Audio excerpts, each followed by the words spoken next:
Hi, hello, how are you? Thanks for stopping by. Today we're going to talk to some real people about some real things, living real lives, doing real stuff. This is the Working Perspectives podcast. I'm Matt Lavelle, accompanied as always by my editor and producer, Tom Byers. Our guest today is the one and only Josh Lawler. And then if you want to listen to any other episodes, you can find us on all podcast platforms and YouTube at Working Perspectives Podcast. You can find us on Spotify at The Working Perspectives Podcast. You can follow along with us on Twitter at Working P Pod and join us for some fun on the Instagram at Working Perspectives Podcast. If you'd like to be a guest on the show, email us at workingperspectives@gmail.com. Shake Diggity, how you feeling, babe? You ready to do this? I'm feeling good and I'm ready to go. Let's do this. I love it, man. All right, let's get this thing started. Let's go. All right, Shake. Let me tell you about this one. All right.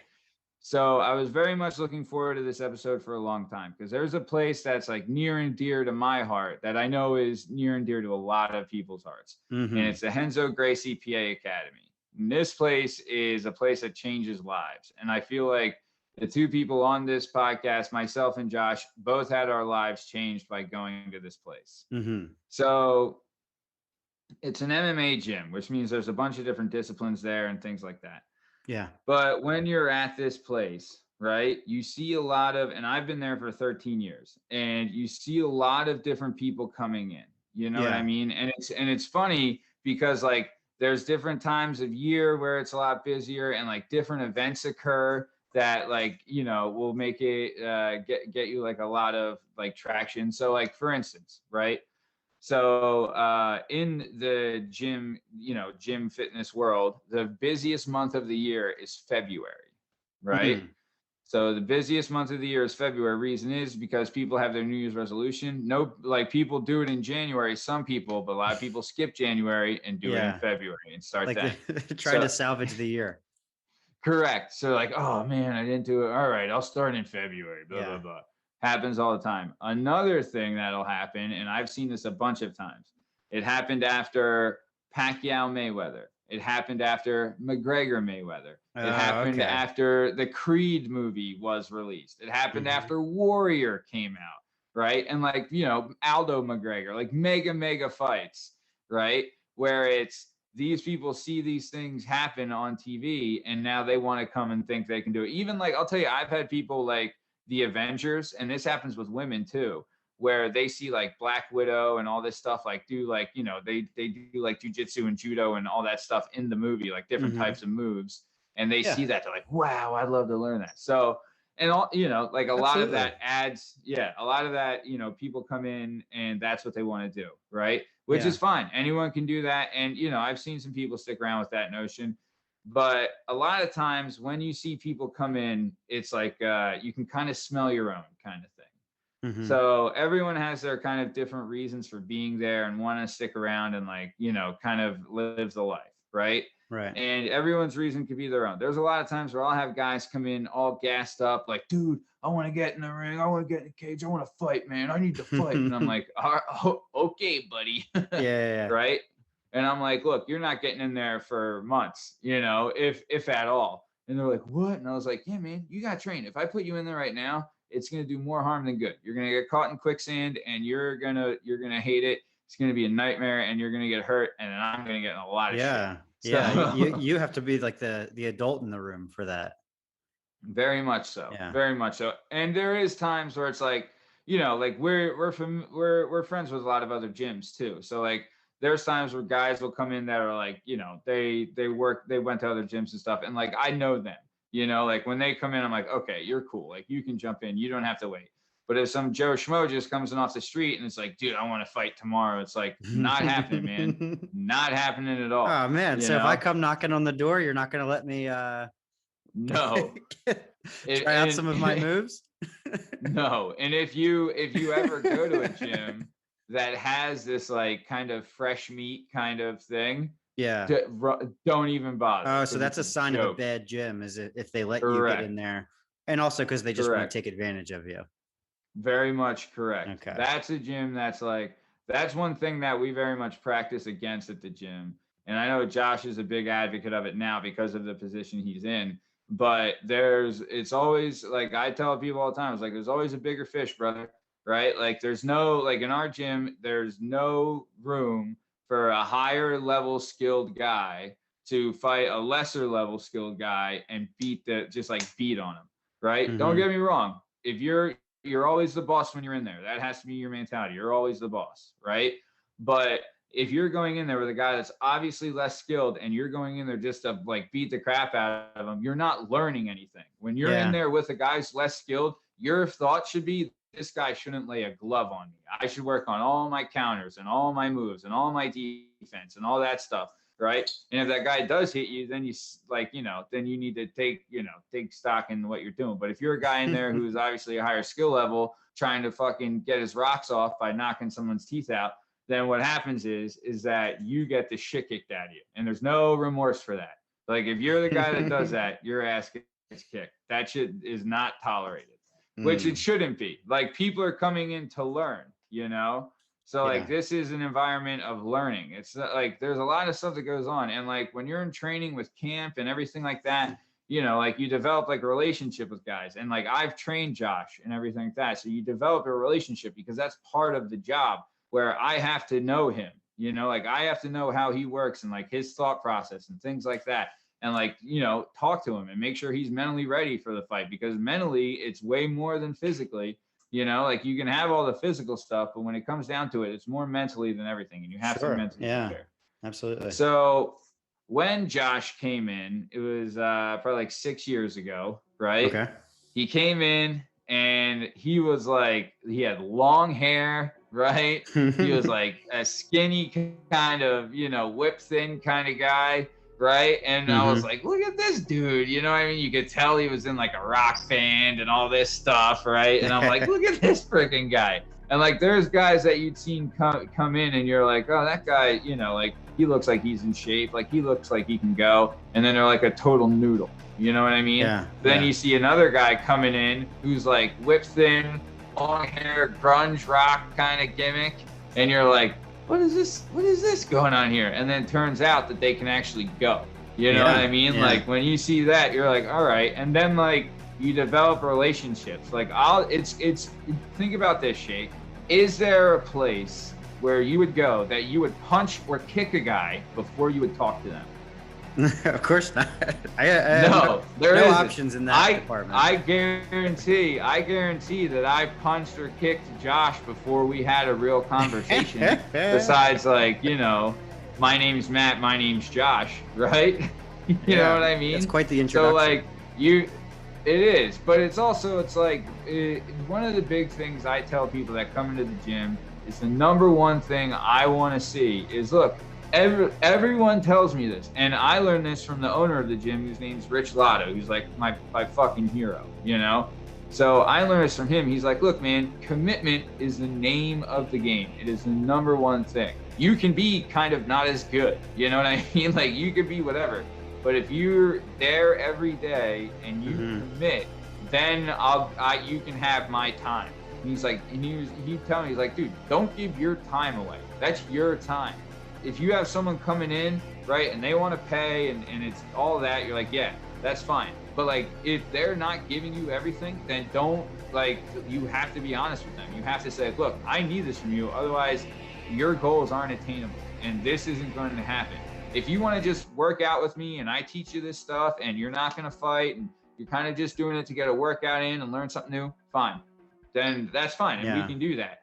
But if you're coming in telling me like, oh, I want to fight and I want to get in a cage and I'm going to do all this, and then you're not showing up for practice and you're not doing your work, right? Like, I tell the guys that I train, I'm like, look, I'm your polish, man.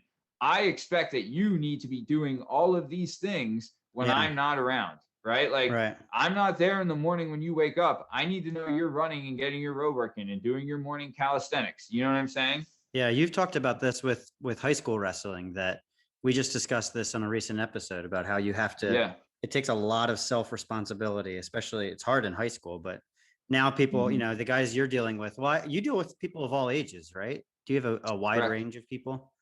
So yeah, I mean, and you always talk about how high school wrestling is a indicator or a good introduction into the world of MMA and stuff. Very much. Yeah, no, you're 100% right. When I see a kid that comes in that has previous high school wrestling experience, I know like, okay, this kid, if he wrestled at a decent school and like has some chops, I was like, this kid I can work with because he knows what it takes. You know what I mean? Like, there's people coming in with expectations of like, oh, if I, play some music and do some one-handed push-ups and a couple sit-ups and I'm fucking ready to fight Apollo Creed. You know what I mean? It just isn't the fucking case. Yeah. You know, it's a go.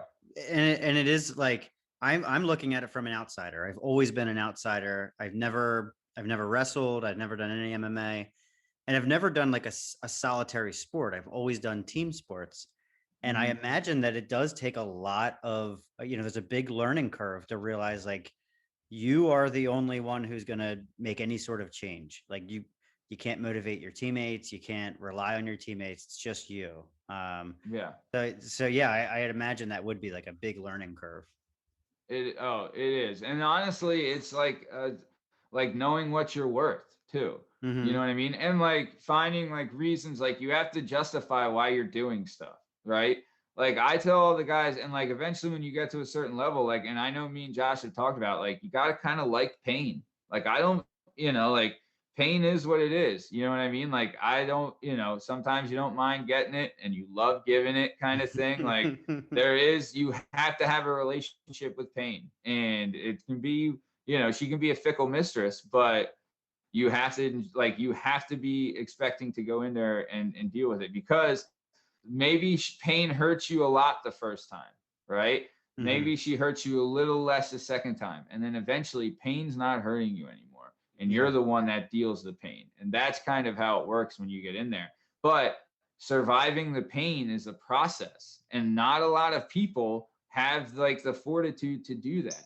I was always brought up for me, and this is something I saw in Josh, which kind of like brought, kind of two ships in the night kind of thing, where to me, it's the work, right? And I always prided myself. My trainer is a guy named Harry Joe Yorgi. He's a North American title holder, big guy, fun on Showtime, HBO, huge guy, huge like boxer.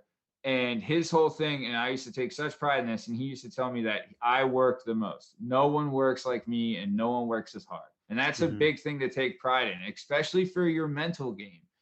Early on, when you're fighting early on, and wrestling too, there's a lot of times where it's like you're thinking like, all right, did this guy do more push-ups than me, or did he run as much as I did, or did he drill as much, or does he do the bag work, or whatever it is, right? Like you're fighting that guy way before the fight even happens, thinking like, oh, if he's doing this and I'm not, then he has a one-up on me. Right. You know what I mean? So being the person that works is, to me, that's what, like, those are the people that get time, and those are the people that are going to do good. Yeah. But they're, and the guys that talk and don't, then they don't. And you know how it is.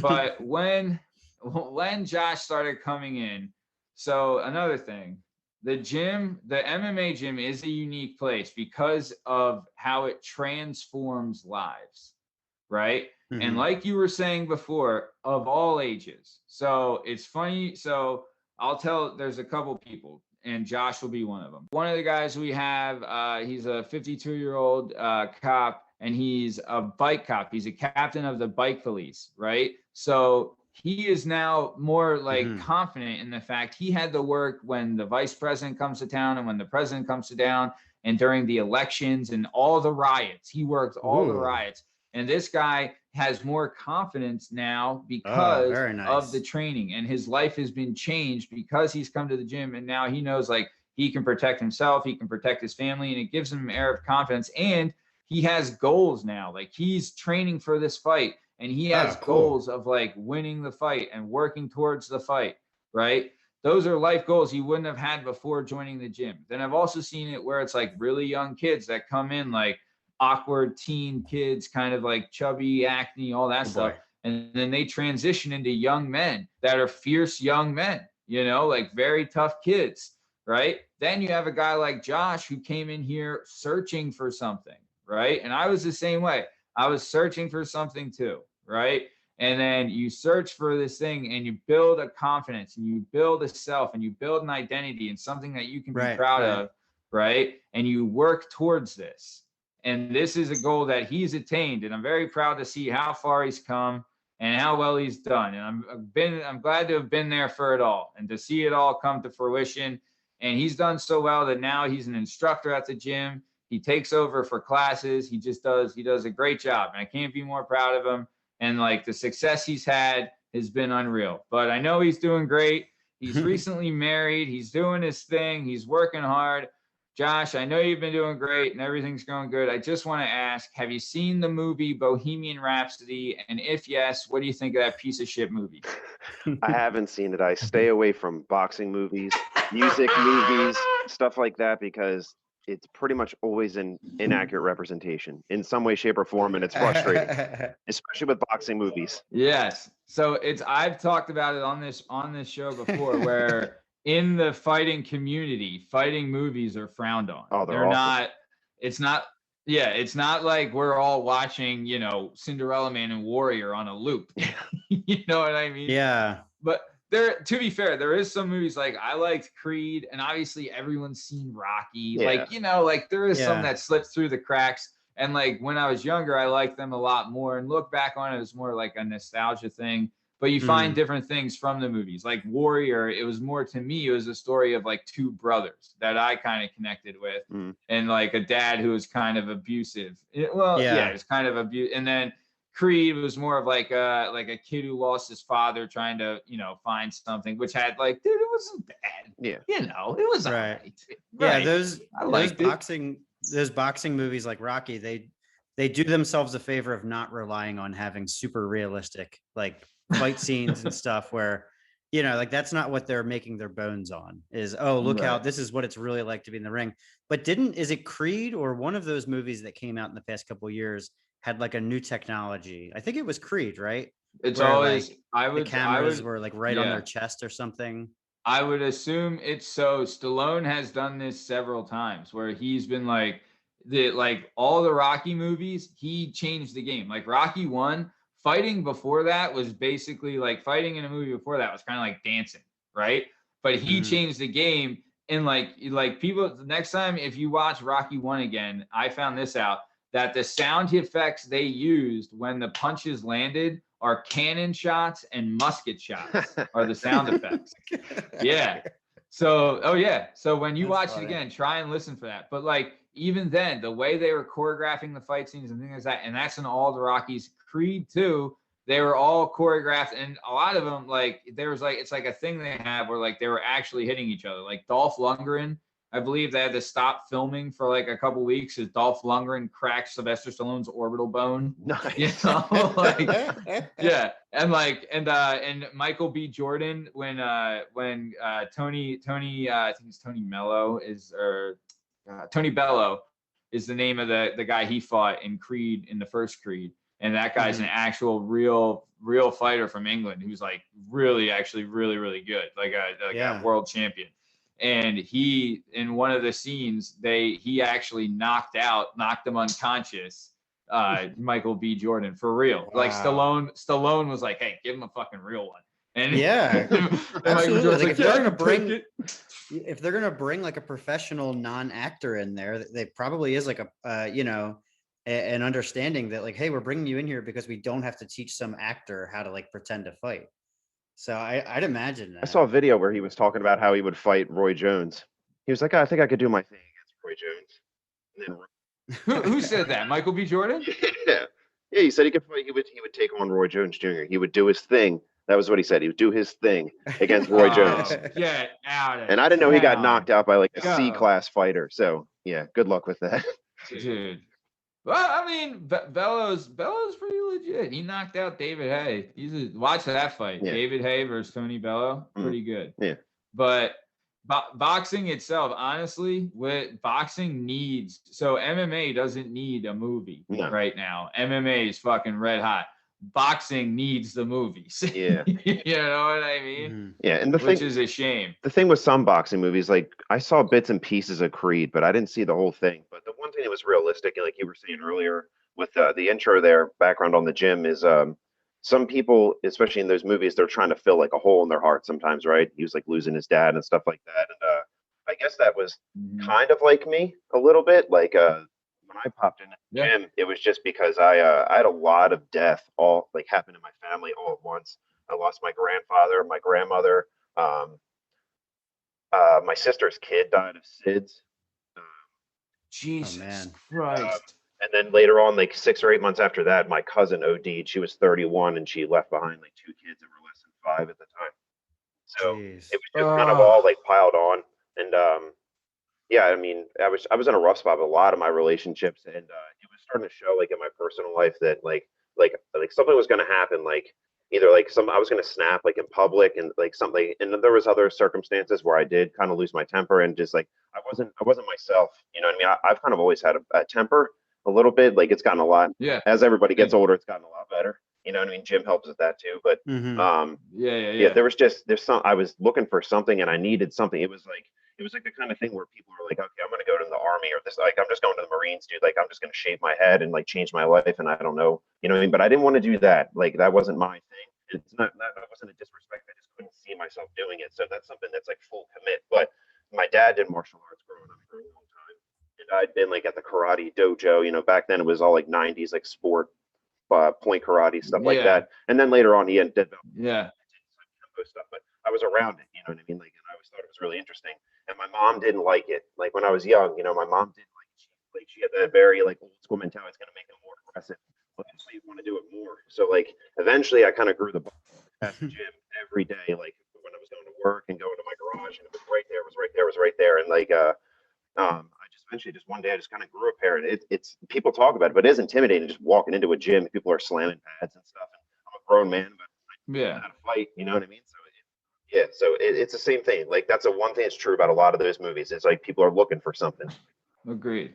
It is very much like you know, it is, and it's a personal thing. And I had no idea that was kind of what drew you in, that you had like all that loss at one time, and it was just like such a void in your life. And it is true, man. It is so true. And it's like people come in, you know, some people come in like, and it's like a challenge, right? But honestly, I feel like those people in your case, like let's say like those people with the biggest hole to fill are the ones that like get like if they immerse themselves, it enriches them the most. You know what I mean? Yeah. Like, you know, you were able to go in there and like fully immerse yourself and like lose your problems and stuff. And like, dude, I've been there, you've been there, where like there's rough days in the gym, bro. There are some rough fucking days, right? And like you're going in like, dude, but going back is the big thing. Hold on, what'd you say? The mic was off. Painful days. Oh, painful days. Painful. Oy. And I would say that like when you have terrible things happen in your life, and we all have to varying degrees, it seems like those bad things are bad like holistically. Like if something, you know, bad happens in your life, you stop eating well, you stop sleeping well, you know, you lose motivation in your work, or if you're in school, you know, people who have, you know, deaths in their family or whatever, sometimes they have to drop out of college or whatever. But I would say that getting a goal, or getting something that you get to work at and build over time, whether it's like you guys at the gym, for me, it's long distance running. Those things are holistically good. And even if you're only going to the gym twice a week, it affects or if you're only running twice a week, it affects your diet. It affects like your sleeping schedule, like the way you go about your life, because you know that like at some point I'm going to be back on the mat, or I'm going to be back running again. And you know, if I eat all, you know, if I eat like 4 cheeseburgers, I'm going to be back on the road again in a day or two. And even if it like doesn't physically hurt you, it mentally hurts you. You know that you're going about this run or this session on the mat having eaten a bunch of, you know, terrible stuff or slept terrible. So I would say that, you know, do you guys see that as a parallel with running? Very, very much. And so it's very much, you're right. So for me at least, and Josh, I don't know if it's the same with you, like the fighting stays in your head. So for me at least, right? Like when it's sparring, right? Like we spar a lot, you know, I don't do it as much anymore just because I'm fucking old. but back in the day, we were sparring like 4 or 5 times a week. And like when you're in a camp, it's almost every day. And like with your training and stuff like that.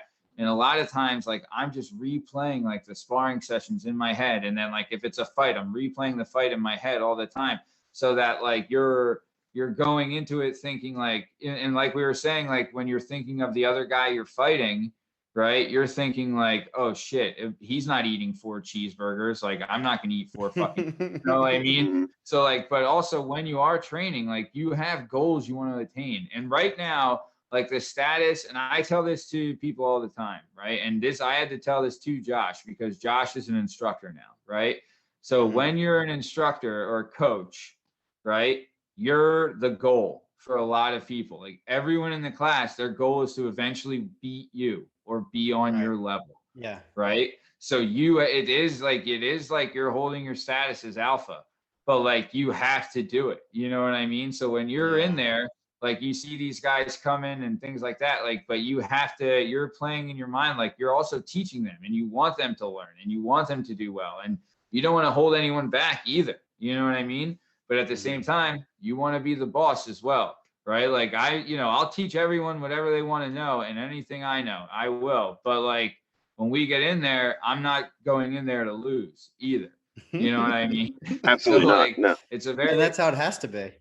It is, but that's the mentality they should have too. And you have to teach, like that has to be taught. Also, to be fair, me and Josh, now that we are coaches, everyone that we fight in the gym for training, for sparring, right? Josh still fights, so he's still actively fighting. I'm not.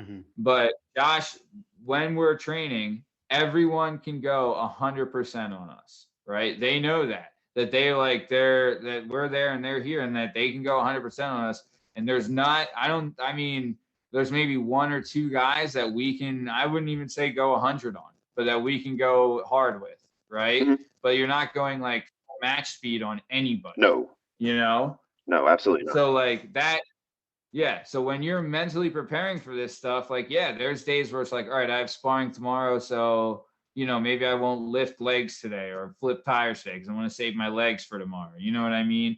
Or like like what you're saying with like, especially too, Josh had to make weight. I had to make weight a ton. And like with the running shake, like we're not drinking milkshakes and eating cheeseburgers. No goddamn way. See maybe that's the difference though, is for me, running is more of like, it's like I get to go into the Zen mode for me. Like it's almost like it's like meditation. Oh, it absolutely for is. Me. Yeah.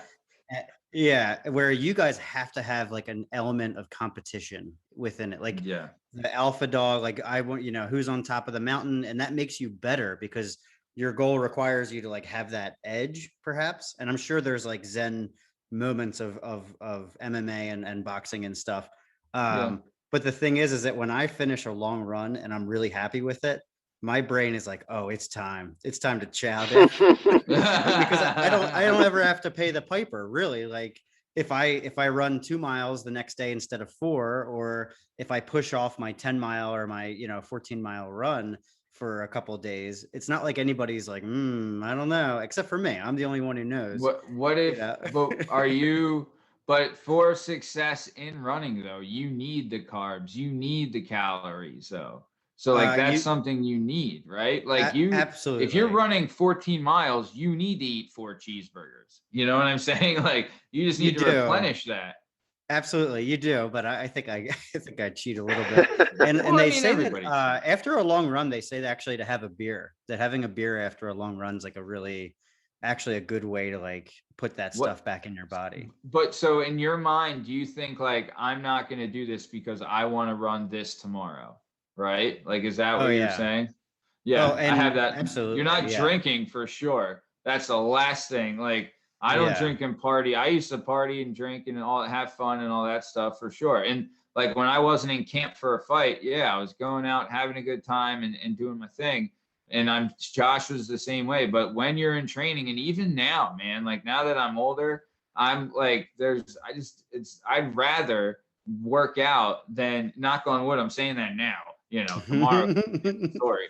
But like, like, I don't know. I wouldn't, if it came to the option of drinking 6 beers tonight and missing training in the morning, or not, and like being able to train, I would say not drinking and go to train. I don't know, maybe it's that's because how old, like, because when I was still fighting, I was fighting when I was like, you know, like in my early 20s too. So like I could go drink like a 6-pack and then wake up and do my road work and all that stuff and whatever. You know what I mean? And like that was, God, I miss those days. You know what I mean? Like you'd have like a, you know, a friend sleep over and go party and then wake up and go to training the next day. And like the worst thing that would happen is you would puke.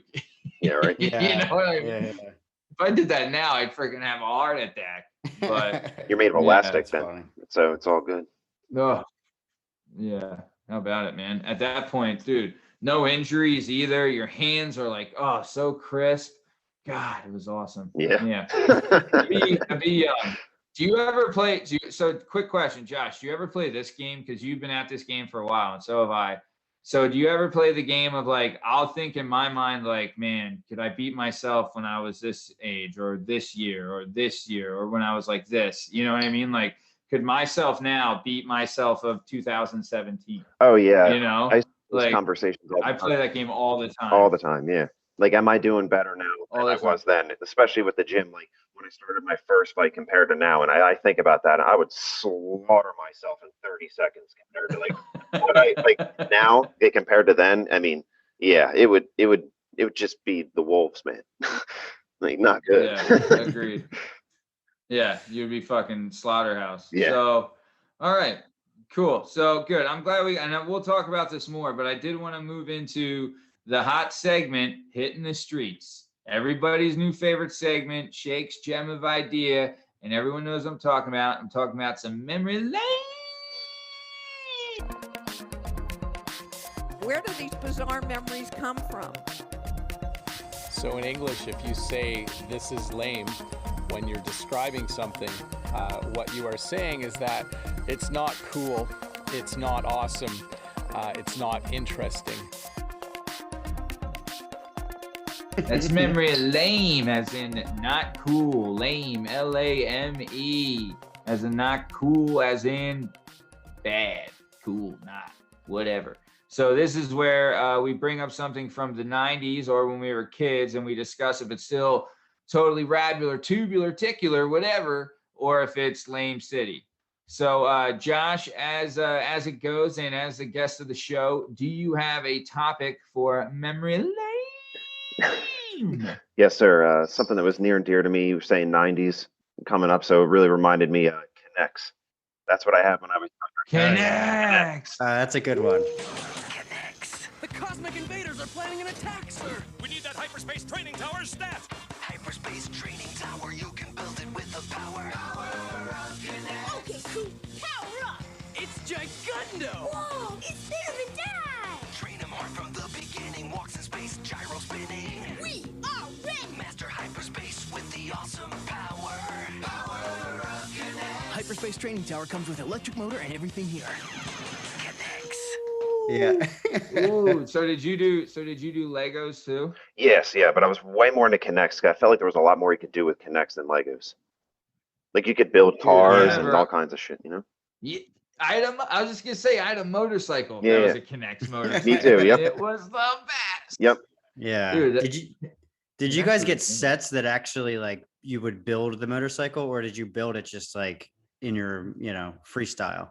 At first I would build what it was, and then eventually Alex or asshole or someone would fucking break it.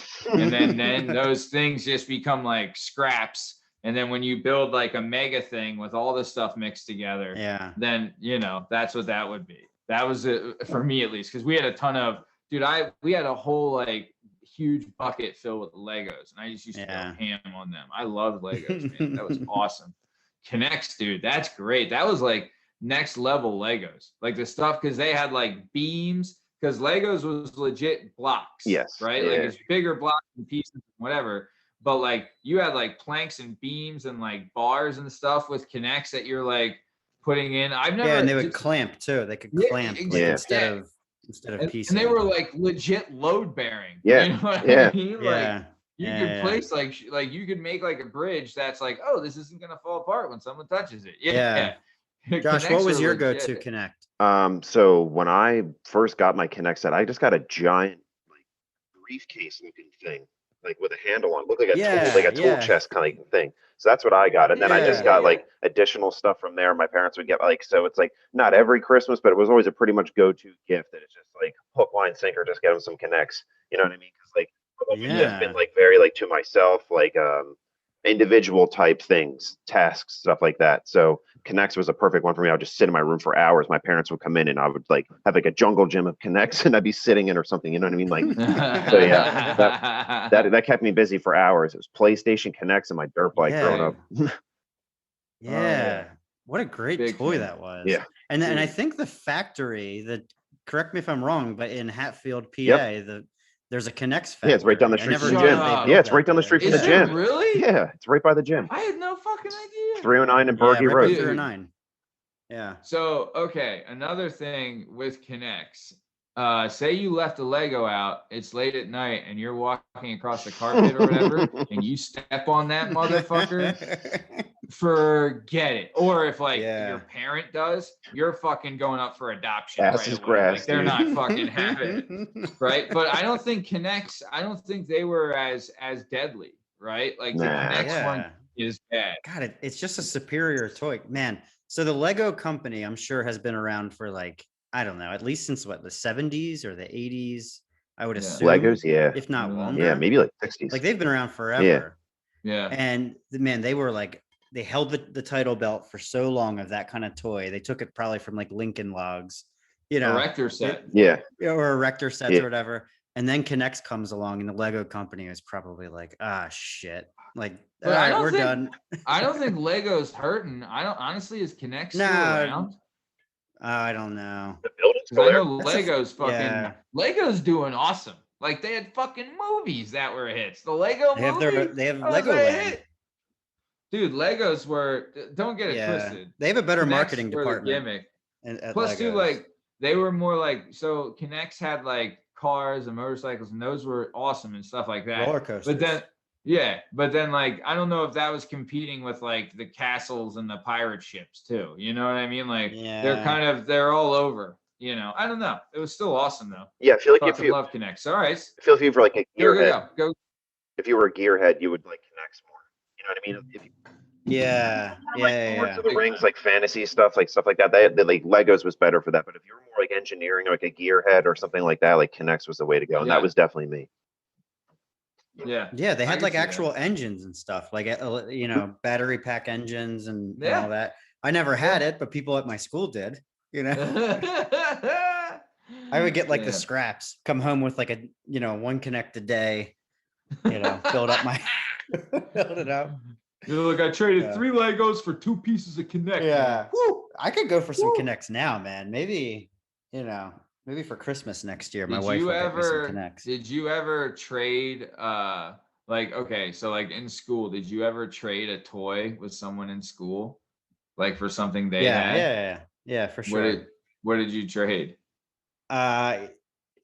Okay, so I don't know about you guys, but at my school, they always had like book fairs and like the school store. And I was like such a sucker for that stuff. It's stuff that like if you saw it at the mall, you would not care about it. But for some reason, when you're at school and there's like this special eraser or, this pen like writes in like 4 different colors, I like had to have it. So I would bring like action figures, like G.I. Joes from home and trade them for the dumbest things. And I was always the youngest brother. So of course I had my older brothers like, you moron, why would you do this trade? Like a terrible trade. Yeah. And I didn't care. I wanted the new stuff. So you're like, I wanted a highlighter that had 4 different highlighters in it. All right. I wanted the pen that you click down and it could be 6 different colors. Yeah. You got fucking hosed on that one. I did, man. Yeah. Josh, did you ever do a toy trade? Bartering in school.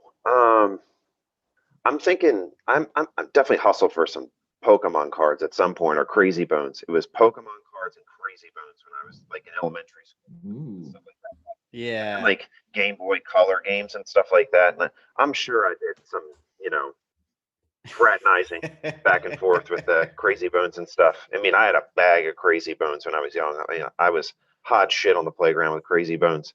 But like, it must have looked like people rolling dice in the alley to the teacher or something. I would have laughed my ass off. All these kids standing around like playing with crazy bones. What are you guys doing over there? Why is there 100? Dude, I don't think Shake. Did you? I don't think I got into Crazy Bones. That might have been. I did. Past my time. You might have been a little too old for that. I was born in '88. Josh, what year were you born? 91. Okay, yeah. So I think maybe Matt, you might have aged out a little bit on that one. They were like fucking old. They were like these hard plastic little blob, like tiny little things. And I would put them in the category of games I collected them, but I had no idea how to play them. Like we talked about Pogs, how we had Pogs as kids. Oh God, I have no idea how to play Pogs, but I collected them. Josh, do you know how it was actually played? Because my cousins had those damn things, and I always liked them, like shooting each other with them and stuff. But I don't know how you played the game, but they had them. I remember exactly what they were. Yeah, and I always thought they were really cool. Yeah, but like, no, I never got into it. No, but I definitely know what they were. That's a very '90s thing. That's like the most '90s thing ever, actually. Funny. Damn. Yeah. How and they seem pretty chokeable, so you have to be like second grade.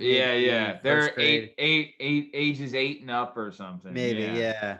What about Connects though, Matt? When can you get? I almost said your daughter's name. Sorry. When will you be able to get your daughter a Connects set?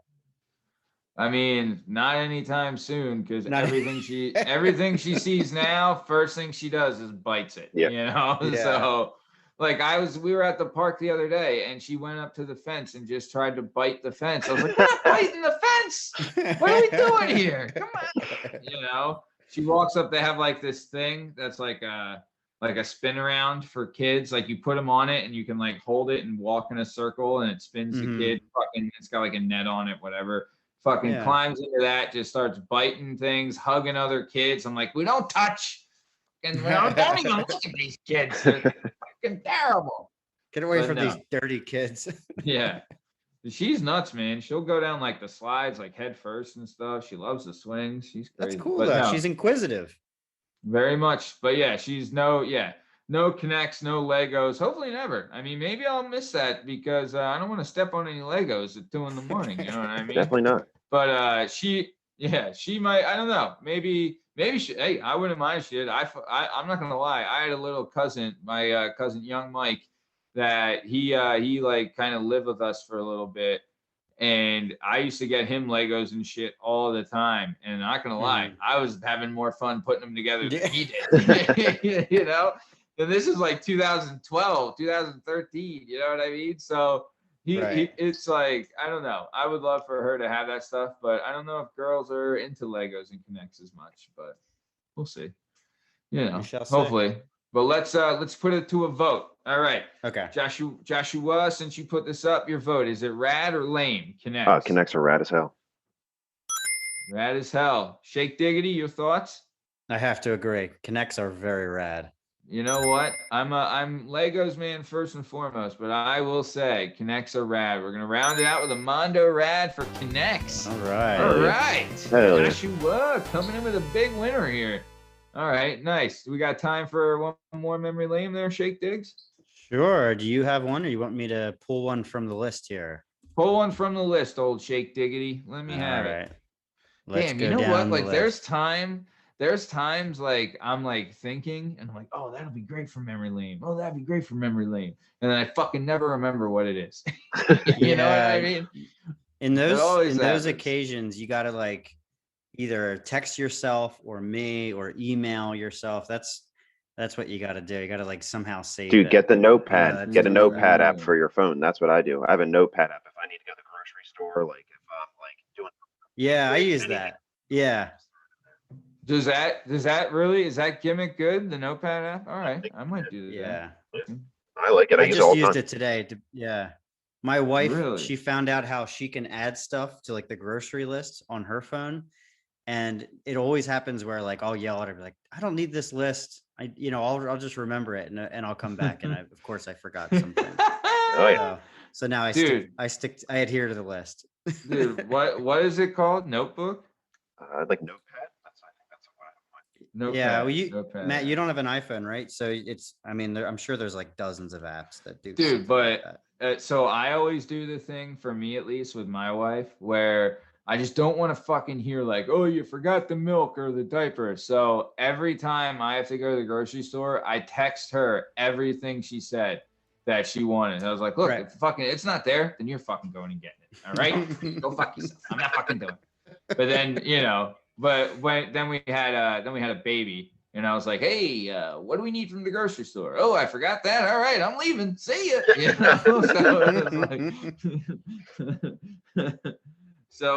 Okay, so nice. So Shake, what do you got for us, babe?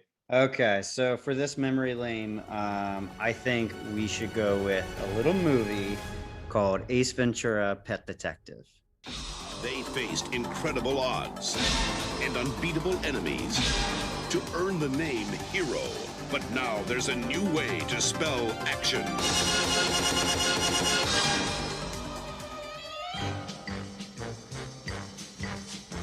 Jim Carrey is Ace Ventura, Pet Detective. He's the best there is. Excuse me, gentlemen. Pet detective. Actually, he's the only one there is. You really love animals, don't you? If it gets cold enough. Now, the mascot of the Miami Dolphins has been kidnapped. Oh, righty then. And he's on the case of a lifetime. Listen, Pet Dick, how would you like me to make your life a living hell? Well, I'm not really ready for a relationship, Lois. There's no place he won't go. Captain's log, stardate 23.9. Ace, get out of the tank. I just can't do it, Captain. I don't have the power. Nothing he won't do. And no one he can't handle. Hey! I could do anything to embarrass me in front of camp. What? Like this?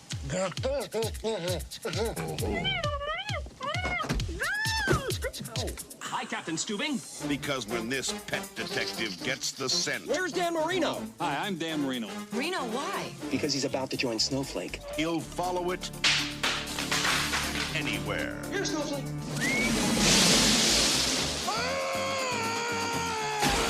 Jim Carrey is...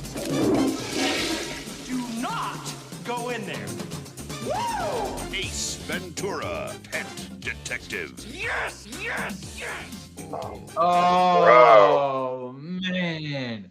Classic. Josh, your thoughts. Please let me have them. That's definitely one of the funniest movies of all time. The first time you see that one, you physically hurt after watching that movie. Instant classic. Dude, I remember when that movie first came out, I used to get in so much trouble for talking with my ass. That movie came out. Because I'd be like, let me ask you a few questions. Like, all the time. Like, I'm going to, we had, a neighborhood deli in our neighborhood, Josh, called Giuliano's. I'm, going in Giuliano's, can I please have an Italian hoagie? They're like, who the fuck is this 8-year-old, ass talking to us here? Him coming on the scene, and I think that at our age group, we didn't really get to, see him on, I know he was on, In Living Color, and it wasn't, I know that he was an existing comedian before then, but that year, 1994, when he came on the scene, it was insane. Yeah.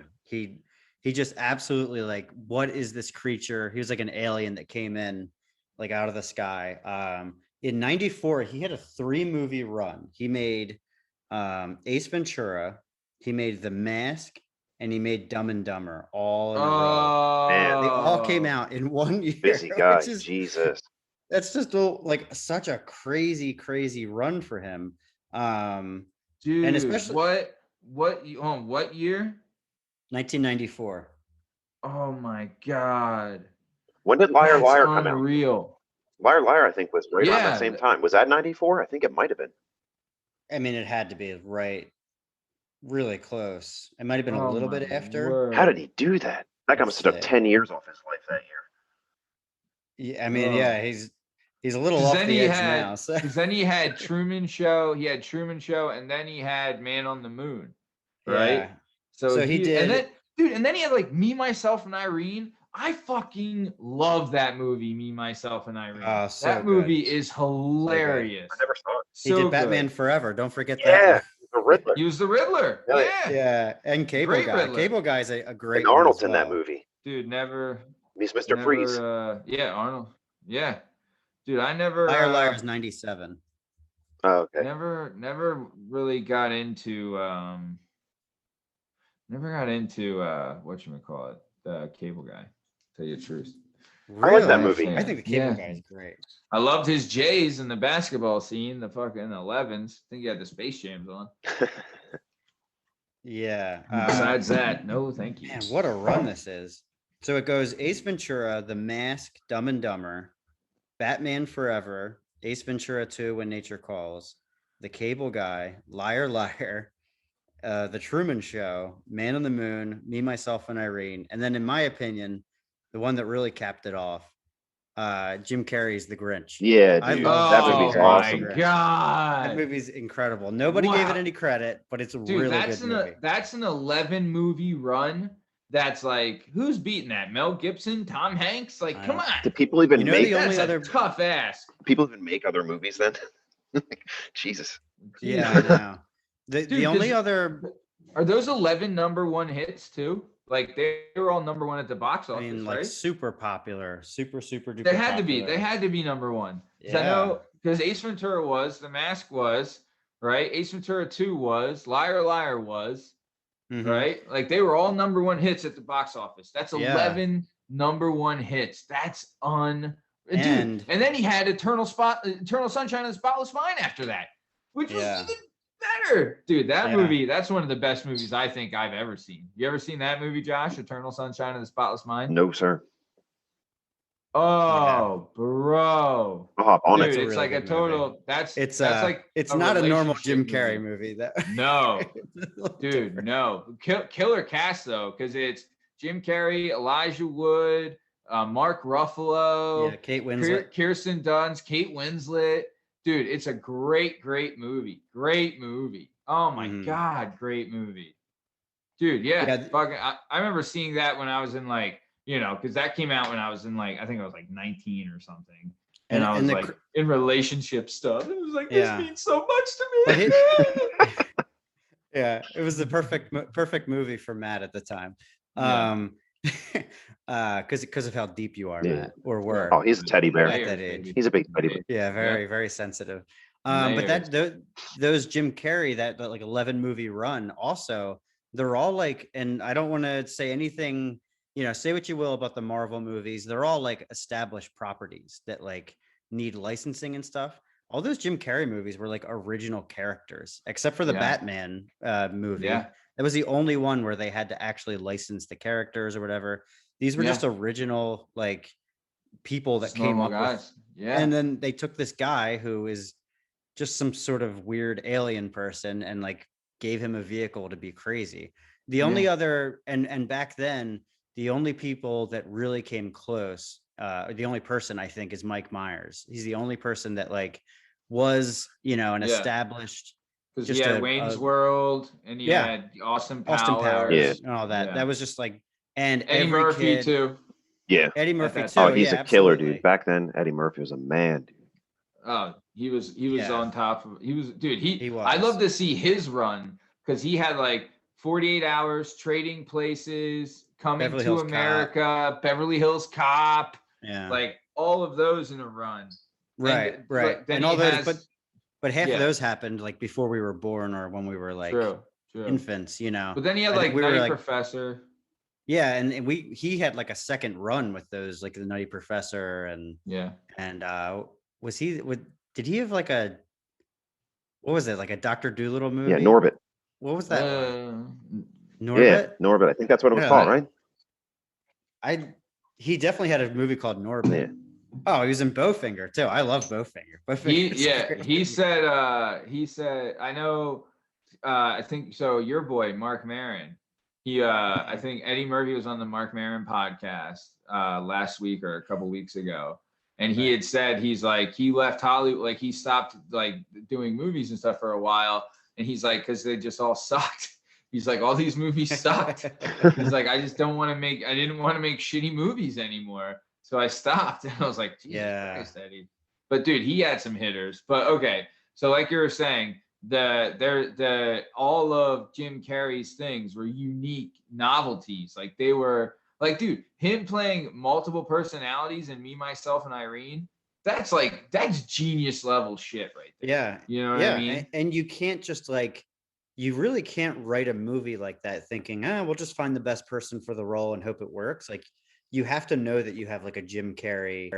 Who are the actors or actresses that can actually do that kind of stuff? Like obviously Will Ferrell, Jim Carrey, and then like people, Kristen Wiig is someone that like, her characters definitely like, she has to pop off the screen with her characters, and I think she does. I'm trying to think of who else would like fall in that realm of just out there people. Robin Williams, of course. Yeah, absolutely. He might have been the best at it. He was unreal.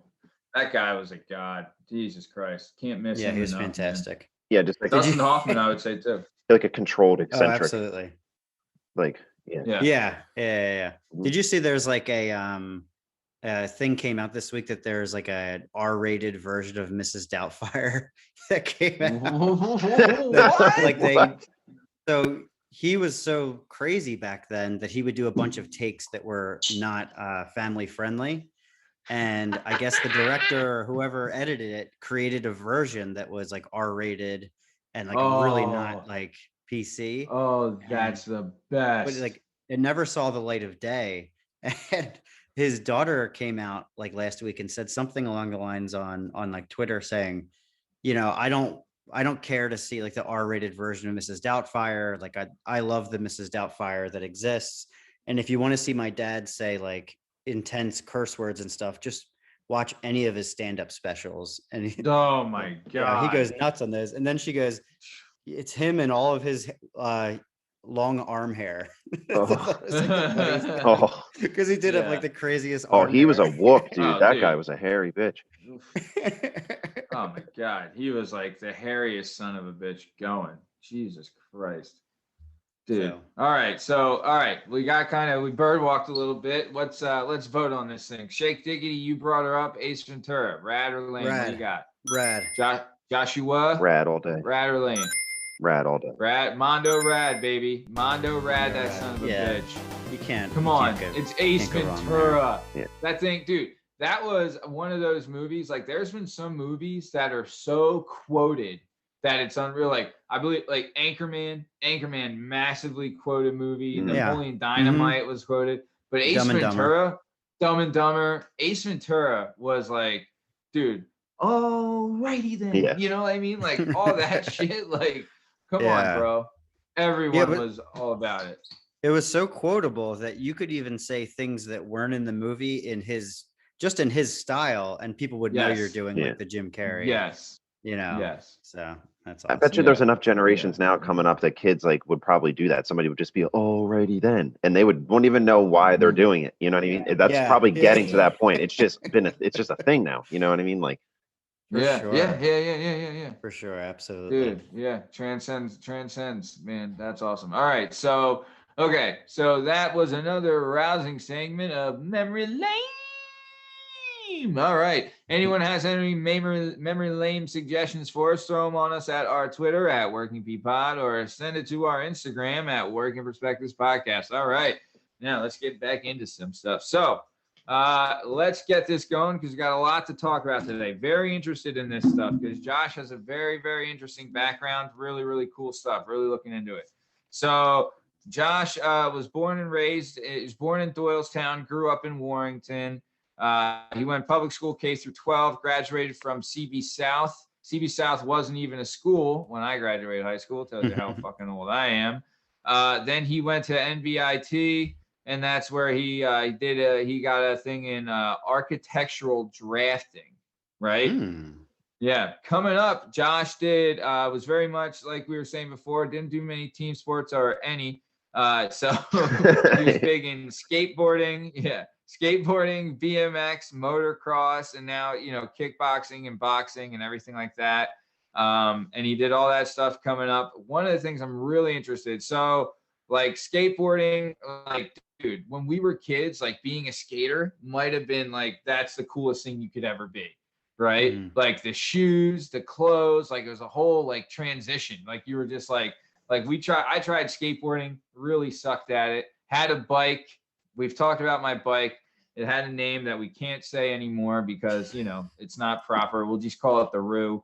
And then that bike was crapped on all the time. Like we had bikes that could be used for BMX. We just didn't use them for BMX because we were too chicken shit. Even though we did have woods. And Josh, I don't know if you had this because you did BMX, but we had woods near our house where we built bike ramps for this that we would go and like, dude, like I was one of those guys, like I would go there, I would maybe do it once or twice, but then I'm just like chopping it up and talking and hanging out and like, you know, doing whatever. Yeah. And then there's like the psycho kids that are jumping it like 50 times, like doing, you know, spinnies and all that. Yeah, that's you, you know? And then there's the one kid, there's always the one kid though, that didn't ever jump and talked the most shit the whole time. And you're like, bro. Bro, he's like, dude, I would go, but my knee, man, my knee. Yeah. Dude, oh my God, what are you, a pussy? Like, do the jump. And you're like, bro, bro, shut the hell up. We all know your deal. Did you do that stuff competitively? No, I never did anything like that competitively. I mostly rode BMX because I couldn't ride my dirt bike all the time. You know what I mean? So it's like I always wanted to ride my dirt bike, but I couldn't do that like all the time, you know, space confines or whatever. Like you had to go somewhere and ride. Like I remember I'm like, so that's why I was mostly riding my bike all the time. But I loved riding my bike anyway. It was just like, you know, any kid to get out of the house, like escape, go with your friends, like, same. You know what I mean? Like just to get away. So, dude, like, your bike was your horse. Oh, absolutely, man. Like that was the vessel of like discovery. You know what I mean? Like even like I remember a couple times, like the first time I rode like 2 or 3 miles on my bike, I was like, I'm 2 or 3 miles from home, man. Like, you know how much of a savage I am? Like in your brain, you think that, you know, like you're like 11, you know what I mean? People are like, okay, cool, whatever. But you know, like, yeah, I mean, we were always building courses like in the woods and stuff like that. Yeah. And like, the thing that became cool was like, there was a company when we were young called Factor X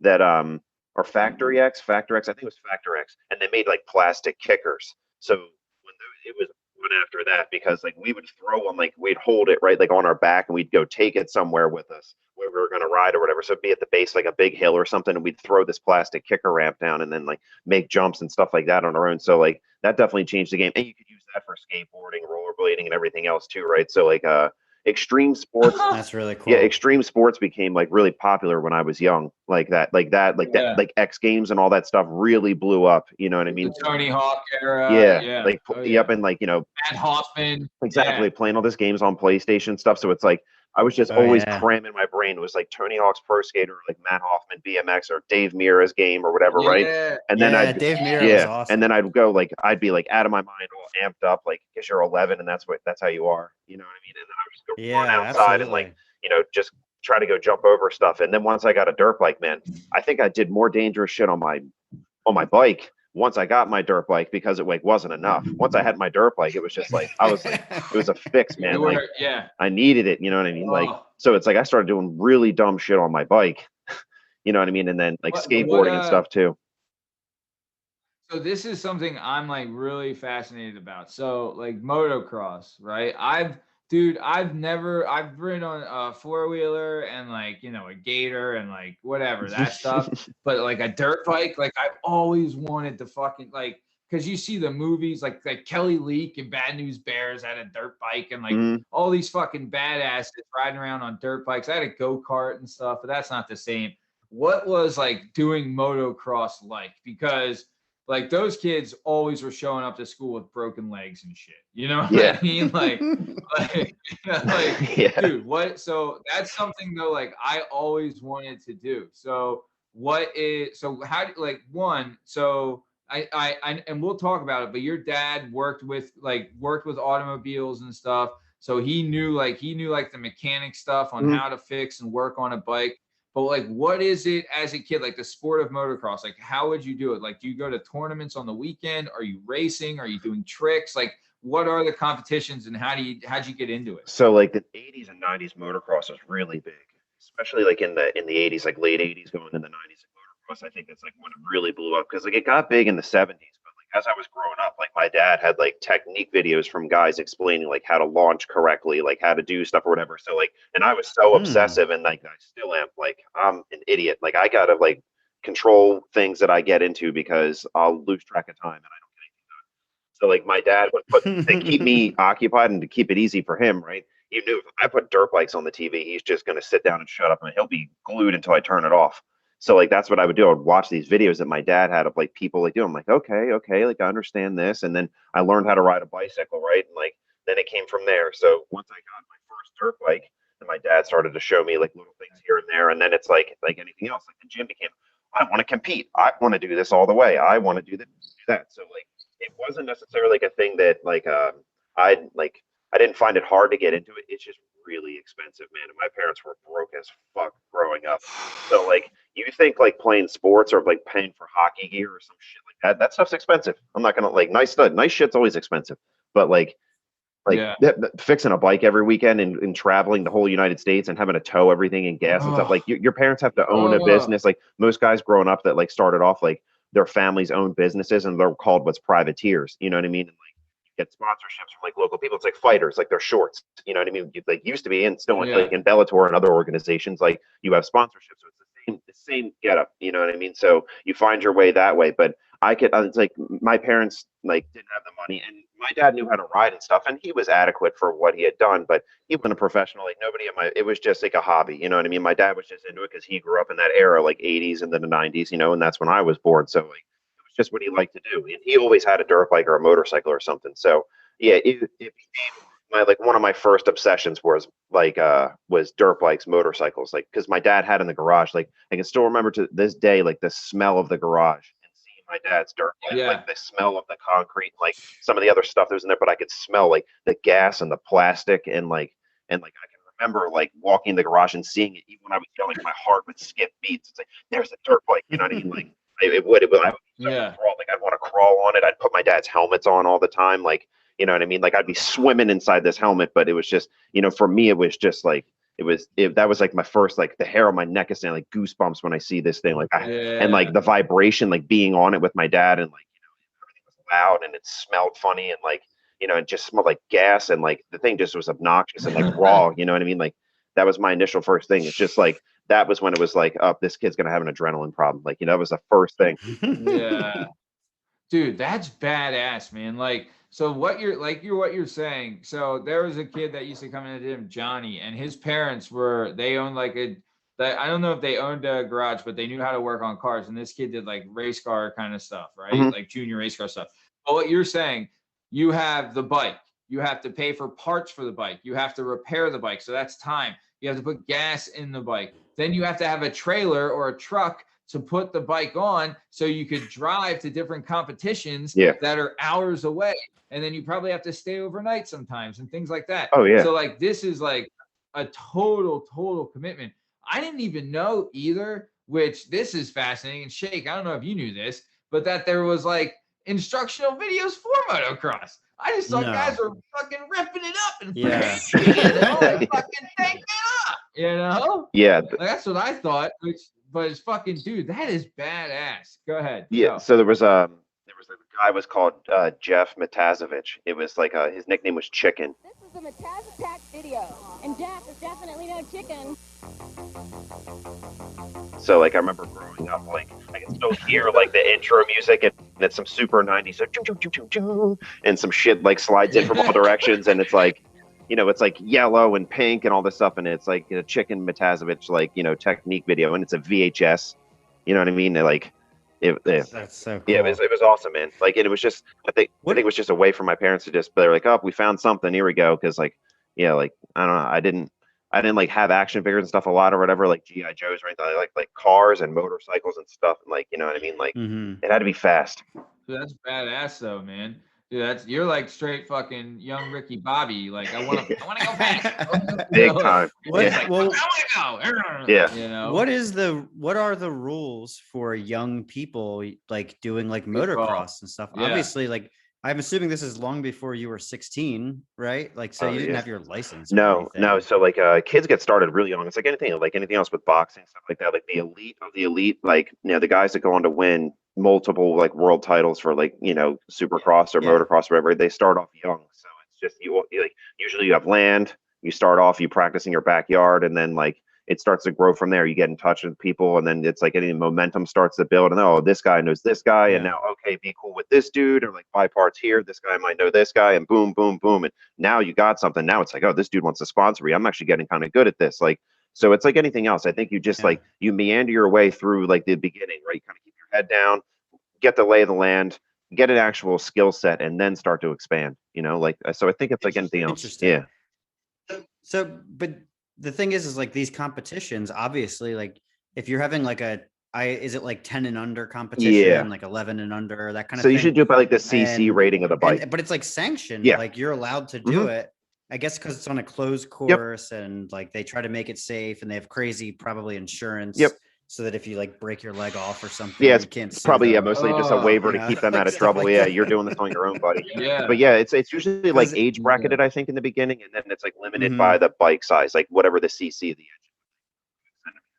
Oh, okay, that makes sense. It's like power restricted, Oh, I see. Yeah. Dude, that's still like, I mean, That's so think of what is more like. Dude, to me, like, people say like boxing and fighting and stuff is dangerous, but to me, that's nothing. Like when you talk about motocross, that is fucking dangerous, right? Like, Shake, you think your mom at the age of 10 or 9 would let you on a fucking motocross? Like, dude, plus two, I don't know about you, man. I mean, I think I could take, like, I can see some I think I can at least see some brutal stuff. But if I see like my buddy little Jimmy next to me, fucking leg just like crack, right? When we're on the race, I'm like, race is over. Fucking let's go. Fucking bike. Put on the turn signal, pull over. I fucking see you later. Put on your flashers. I kind of learned at an early age too that it was like I was so annoying about it. And every single time I got a gift, I asked if it was a dirt bike from like the time I was probably 4 or 5 until I finally got one. I think my parents were just like, okay, like for me to just finish living my life in peace, just somebody get this kid a fucking dirt bike. So and at a young age like that, obviously you can like recover from broken bones and so much more malleable. Like you bend in half and it looks like you should have, a spinal injury, but you're fine. And then like the next day you're fine as well. Whereas now, like you guys were saying with boxing and MMA and stuff, like you wake up the next day and it's like, oh my God, and I'm in so much pain. Back then it's not. And what I was trying to say is I'm starting to get into surfing. I bought all the equipment. All right, nice. Taking the lessons. I've taken the lessons. I live like 10 minutes from the beach, but I am. Nice. It's real nice. It's real nice, but I'm like the number one like noob. Like when I come walking up on the beach, people are like, okay, this is the biggest dork in the world. Fresh meat. Here's like, and the palest guy on planet Earth comes walking up compared to them. Every show you got to bring up that you live in sunny California. Real fucking nice. But that's the thing I worry about is sorry, let me finish real quick. That's the thing I worry about is and I've watched a few videos and it's actually it compares nicely with motocross and stuff that was big in the 80s. Surfing became huge. When all the big surfing, Kelly Slater was huge. So in like the 90s and stuff, there's these awesome videos that are still like useful and like you can watch them on YouTube and learn how to surf and all of that. Dude, that's awesome. Dude, that's fucking badass, Shake. I like that, man. I know. I'm really excited to fucking do it. Fucking hanging 10, man. We'll see. And that's what my thing is. Rip a surf, bro. Until I get my first big injury, and then it'll be the end, and I'll just have this giant surfboard here to. You're a good swimmer, though. You're a good swimmer. Oh, I don't. That's no problem. But I think, it's like a motivation thing, getting out there. Dude, maybe I gotta hire a coach. Yeah, man. Wait, you're taking lessons or no? I did like how like if you're a tourist, you can go to a town and like get like a 1-day surf lesson. I've done that. I've done that a couple of times. And then when I talk to the guys afterwards and I say like, hey, I fancy myself a guy with like good balance and I can pull this off. How do I do it by myself? And they said, just go buy the cheapest, biggest like foam board like that you can get, because they're super easy to learn on and you're going to destroy it anyway. It's going to get all messed up. He's like, don't buy anything expensive because you're not ready for it yet. So that's my move is how much probably is, on Friday. If you don't mind, how much is the board? The one I got was like 250, maybe 250 bucks. 250 bucks? That's not bad. And that's a cheap one? That's a cheap one. Yeah. Yeah. Because when you get good, I bought a foam board, which is like a big, if you guys have ever done like stand-up paddle boarding, that's what you're on, is like a big boat of a Cadillac board. As long as you stay on top of it, like you'll never tip over. Like it'll just kind of guide you to the beach. Nice. But people who are really good get smaller boards that are made out of harder materials, and sometimes they're like custom made. Oh yeah. And they're like also, if you flip over and you get your board coming back at you, it'll like bash you right in the face. So it's good to have a foam board where it won't hurt that bad. Nice, so man. we'll see. We'll see. I'll keep everyone up to date on that. Yeah, I want to see like what the workout is. That's pretty cool. Okay, so let's keep this moving though. So I want to keep it moving. Yeah. So let's get into some jobs. So Josh's dad had a very interesting job, and it's kind of like it's what we try to encompass here at the show, where we want to, like, I was driving around today and I'm looking at all these things. Like I looked at a street sign that was painted green and white, right? Who the fuck made that sign? Who hung it up? Then I see some construction equipment and I'm like, who builds that? Who fucking repairs that? And then found out that today, Josh's dad used to work at a shop where they repaired and fixed like construction equipment, right? So yeah, pretty cool, right? Like bobcats and things like that. So Josh is one of his first job. His dad worked at the shop, and Josh he was like the shop boy, right? Where he's like doing like the cleaning and the sweeping and like picking up and like helping with the small jobs but like he's also learning and seeing and like being around them too. So that was one of his first jobs. Josh, what in that kind of area? And I know since your dad worked there, you're probably there before, but like, what did you learn and what did you see and how'd you like that kind of job? Because that is a unique thing. Like something like we've all seen construction equipment, but like I couldn't tell you where it gets repaired or how it gets repaired or whatever. You know what I mean? So like that's something cool to know and to see. Like that's a job. Yeah. You know what I mean? Like just repairing that's a job. Not even like doing working with it. So go ahead, Josh.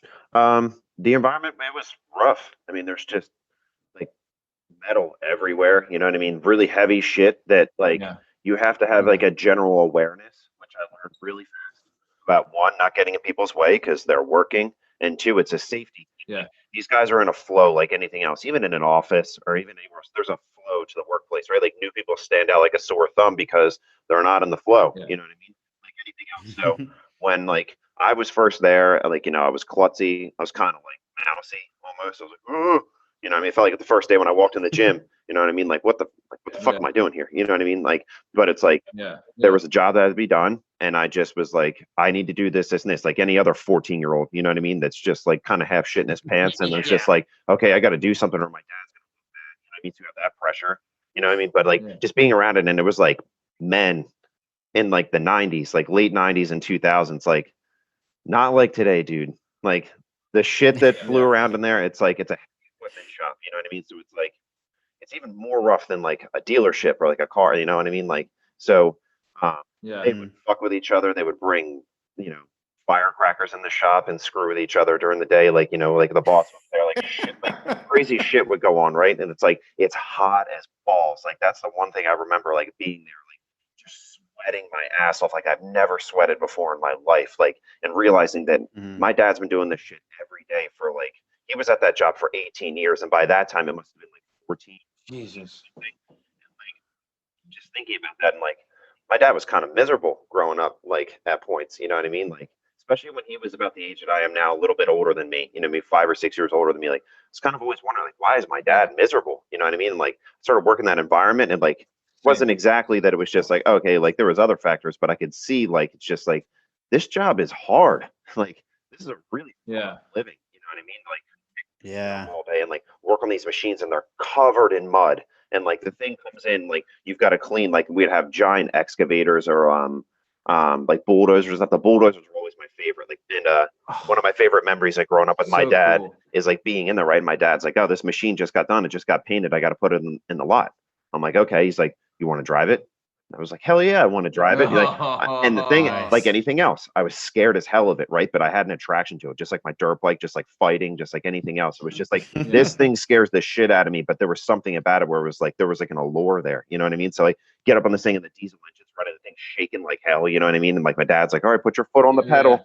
You know what I mean? Because it was it locks one side track and it powers the opposite to turn. You know what I mean? So both are turning, then one locks to turn right, one locks to turn left. You know, so very simple. So use foot controls and like hydraulics to move them. So my dad would have me out there and like, you know, a couple times he just got up and like let me drive and just kind of hanging on the thing or whatever. And he like, it's like he literally was like, "If you fuck this up, I'm gonna die." So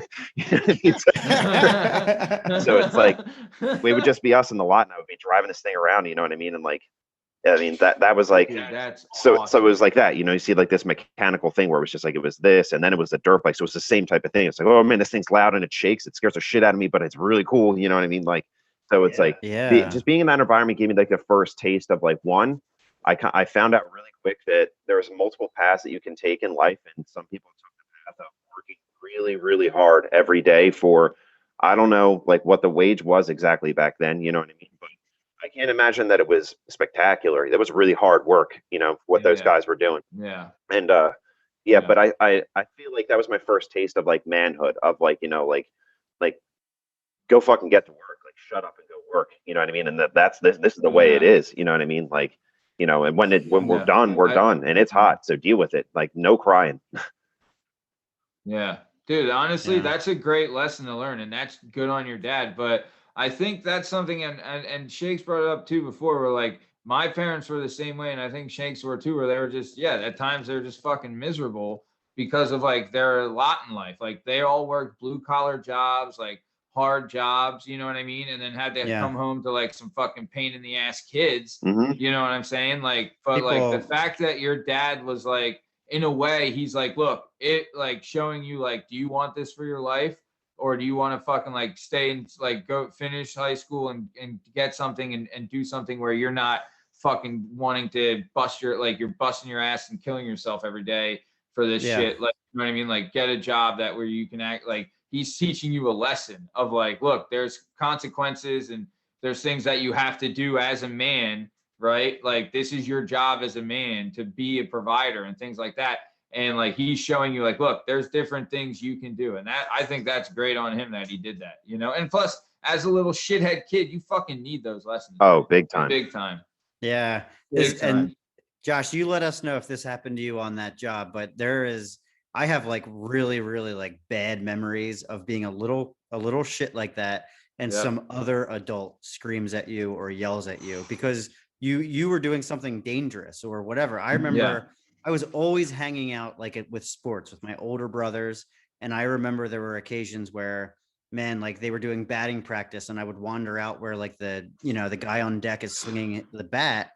And then some random like parent would grab me and be like, "You can't do that. You're going to get hit in the head." And I just start, like bawling my eyes out and like running to find my mom. And like, man, like you learn quick, like, and that would be like a stupid like baseball field, but man, working in an environment like that, like with people fixing machines. And answer me this question: so did they have to be like resourceful mechanics where like they didn't know exactly what kind of machine was going to be like they were working on, or did they have like a specialty? Like you said that you had excavators that came down the pike versus bulldozers. Like that's kind of a different skill altogether, is knowing how to fix, hey, whatever you hand me, I sort of know how to fix it. Basically you would just be like, kind of. So like if you're a heavy equipment mechanic, you're mostly like a diesel related guy. I mean, all those things are like diesel, like engine. So like basic diesel knowledge, especially back then, that was long enough ago to where everything was pretty much still mechanical. So you had like a lot of old school like dudes that would do that type of stuff because it's been the same at that point for decades, decades and decades. But yeah, they're definitely more of like a mindset where you had guys like there wasn't anybody that hadn't been doing it for a while kind of thing, if that makes sense. Like everybody just knew the game. Like, and it's so weird, right? Like you never talk to anybody who's like a truck mechanic, like a big diesel tech or whatever, right? And they've only been doing it for a year. Like very rarely do you ever find it. It's always just like, yeah, I don't know, 12 years in, something like that. Or like everybody always has like a crazy wealth of experience. It's always one of those things. So all those guys there were like that. Plus, like my dad had worked there since like my birth, I think, at that point. So like I all those guys are like I grew up like knowing them, visiting my dad at work when I was young, and like I said, rides in the machines and all that kind of shit, so like I knew all those people. But I remember the guy Walt that ran the company and getting reprimanded by like another adult. This reminds me of it. Like Walt was my boss. Walt was my dad's boss. And I mean, I don't know like what went on there like before I'd worked there or whatever, but my like Walt was always on me like big time. I would turn around and he'd be there and I'd be working, right? Because I was kind of scared shitless to not be working. And like I remember I'd be like working and I'd turn around and he would just walk away with like that skeptical boss. Like you're like, I know I was just doing everything I was doing, right?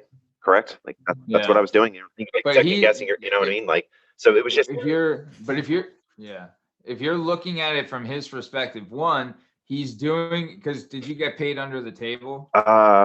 Like was it cash or were you getting like a paycheck? I think I got a paycheck, but like it was weird because my aunt did the books there. Was it like a written check?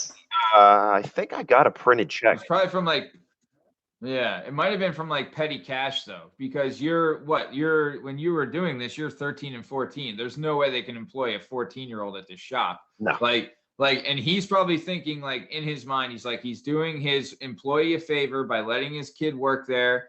If this kid gets hurt, insurance isn't going to cover it. He could get sued. He could do all these things. So he was probably in his mind, like, this kid loses a finger, I'm losing this whole fucking place. You know what I mean? So like, plus two, I bet your dad was probably like, hey, fucking, Walt, fucking whip this kid into shape. You know what I mean? Like there could have been that too, but he's probably honestly your safety was, I couldn't imagine like his number one priority. Oh yeah. You know what I mean? Because like, if you get hurt, he's done. His career, his life, his livelihood, done. Oh yeah. There's no insurance covering that, brother. Yeah. So, nice. So, okay. So let's keep it moving. So after you worked at the shop, you were there for like a couple seasons. Then you went to another hard ass job, landscaping. Yeah. Right.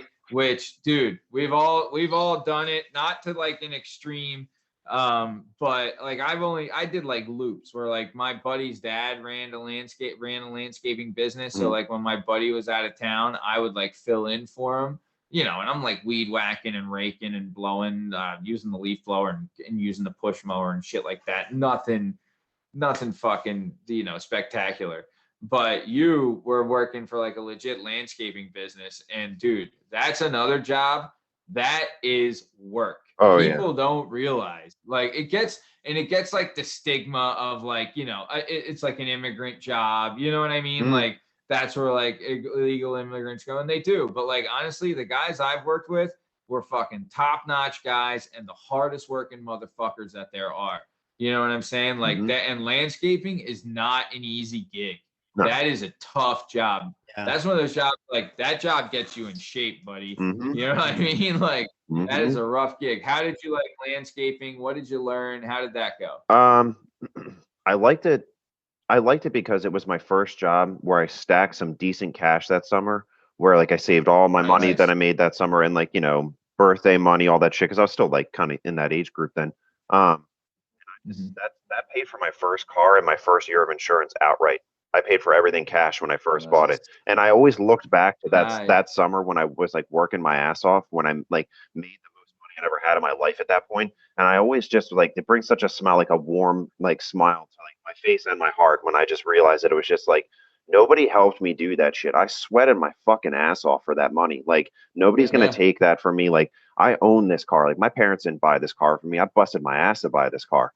And like that just made me feel so goddamn empowered when I look back on it. Yeah. And plus too, like that's something too, like without you even knowing it, your dad taking you to the shop and learning those lessons, he's empowering you to have that mentality to be like, this is fucking mine. Like, I earned this. Like, I worked for this. You know what I mean? And you got your own job and did your own thing where you were like, I'm going to fucking get my car and I'm going to get my shit right. Dude, that's impressive, man. Because I had 2 cars. 2 cars I had bought before I ever had a license. You know what I mean? And both of them were shit canned. You know what I'm saying? So like it was a 1989 Subaru C4 that was just the worst. And then I had a 1991 Mercury Cougar. Oh, and hell that was yeah. another one that they were both shit canned. But I wasn't allowed to drive. I wasn't allowed to get my license till I was 24. 23 maybe. But either way, I didn't have my license for a long time. So those cars, I just like would drive them.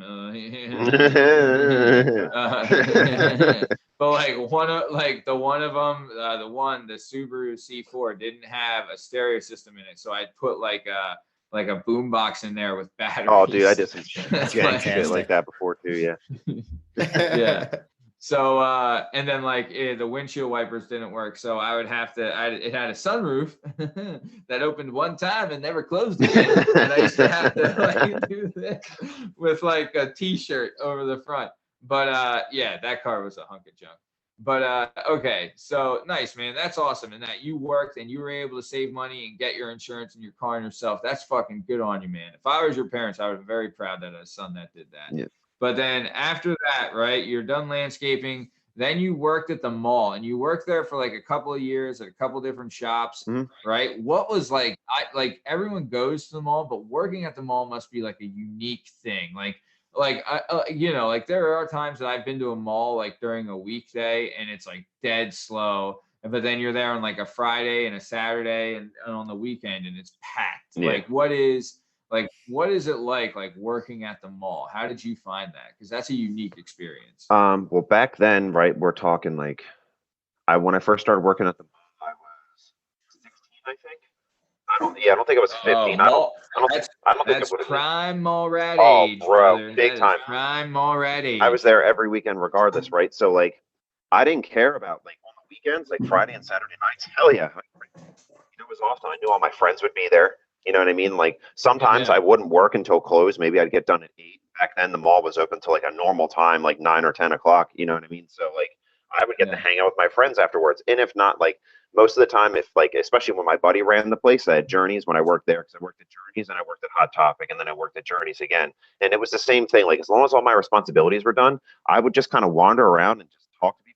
And like when I worked at Hot Topic, I could put on whatever music I wanted because it was par for the course for that place. Oh. You know what I mean? So like I could do like whatever so like for me, man, like it was a pretty chill time. Like I never really was that irritated by, and it was super convenient because I lived, I think 3 miles from the mall at the time. So nice. So during the day shifts would suck.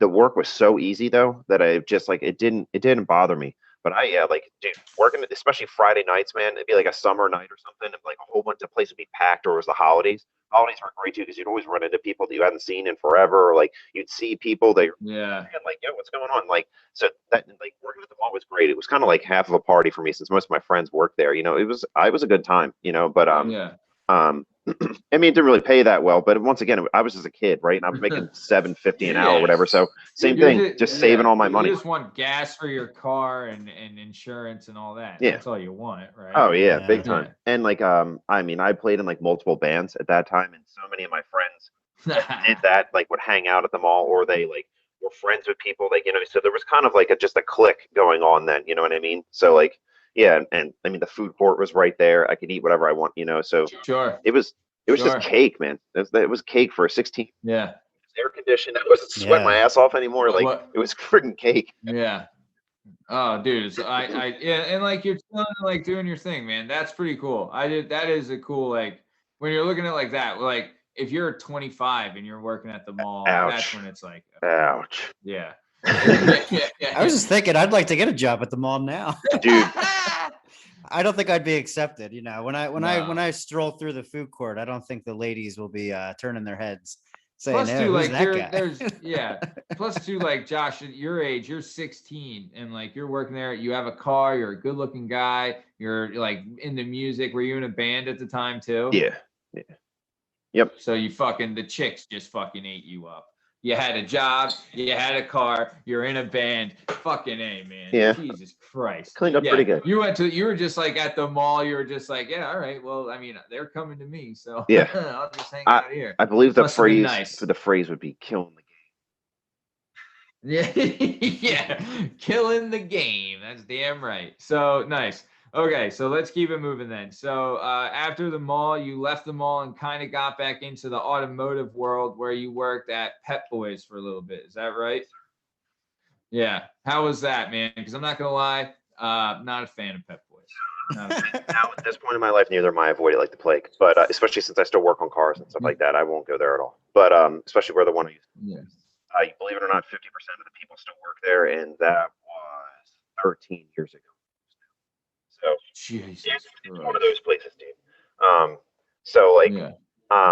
That was good because it paid more money and it was cars. It wasn't as much fun as working at the mall. It paid a little. I think it paid like almost $1 more an hour, which like back then, like especially at that age, that's a lot of money. You know what I mean? So like, but I did. I worked more, and I worked like full 8-hour shifts, 9-hour shifts sometimes, or if I had to cover or whatever. And there was more involved. Like I ran the cash register and all that different stuff, and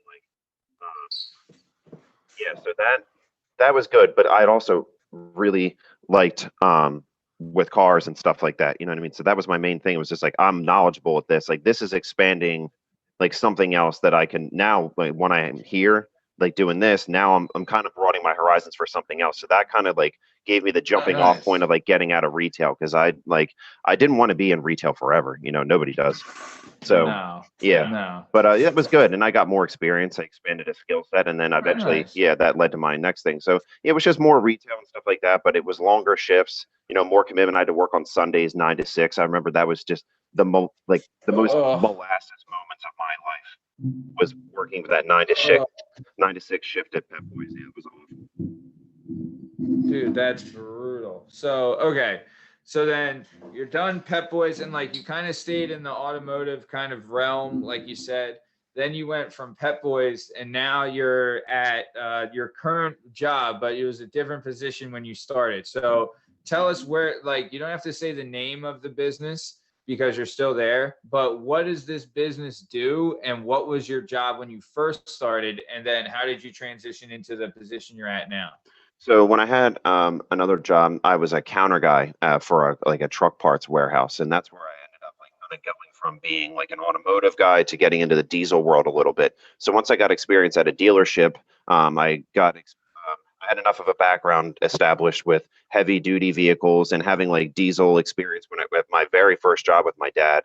So then I kind of went on from there, and basically what I do now is parts research. So I work for a company that designs and manufactures aftermarket auto parts, and they have a heavy duty line for diesel related and like heavy duty trucks. So when I worked at the dealership, I basically used to look up parts and categorize parts and run the warehouse. So I had a whole entire background of like diesel and heavy duty parts. So then they wanted to do a line of those specifically for like for trucks, for like buses, for SEPTA, to get involved with those types of fleets and that type of environment for like diesel related things, since transportation is such a big thing. So then I found out about this position, and I started. It was basically just a hopped up counter guy position, but with a lot more responsibility, like and way more horizon. You know what I mean? So it was up my alley of what I was already doing, but a lot more involved as far as research and development. And this sounds like it's like a different skill set too. Like you're saying, like that's a niche skill set. Like being like, because you like, dude, when people and Shake, we had an automotive guy on the show last week who runs an auto garage, dude, and he might as well be talking freaking Japanese to us when he's saying some of this shit. Like we don't know. So to be a guy that has like a specific niche, like the diesel, like you're talking about, that's extremely, extremely valuable. When you go to this place and you're like, oh, you're talking about this engine with this fucking thing and this thing and it pops that, and did you hear about this? And like, you're able to work that shit. So I can see like how right away you could get in, be very successful, be very knowledgeable. And I bet like there was people that, and did this happen where people had kind of been there for a little while, but you came in with such an experience and a background that you were able to like surpass them and kind of like take over from that position and help it grow just because of your like general knowledge from being around it your whole life.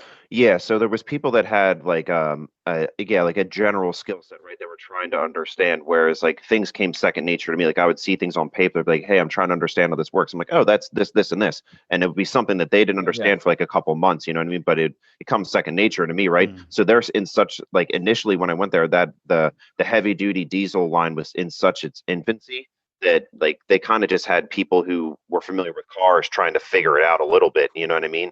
And then they hired me and one other guy that was actually a diesel technician.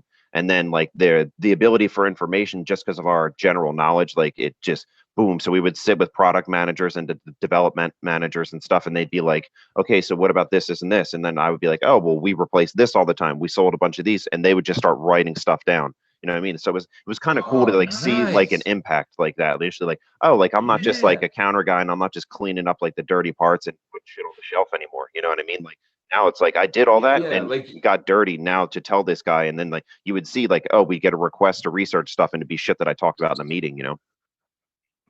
Dude, and that's like your knowledge and your input was valued. And to see that at that age when you first started there, that had to be so gratifying. You know what I mean? Just like knowing like your input is valued. That is got to be, that's like, to me, that's very gratifying. So that being said, how does this work though? Because I'm still interested. So it's a trucking and like big diesel parts warehouse. So say like someone comes in and they're like, look, my 18-wheeler freaking blew a gasket. I don't fucking know. And they're like, look, you got gaskets for 18-wheelers? What do I do here?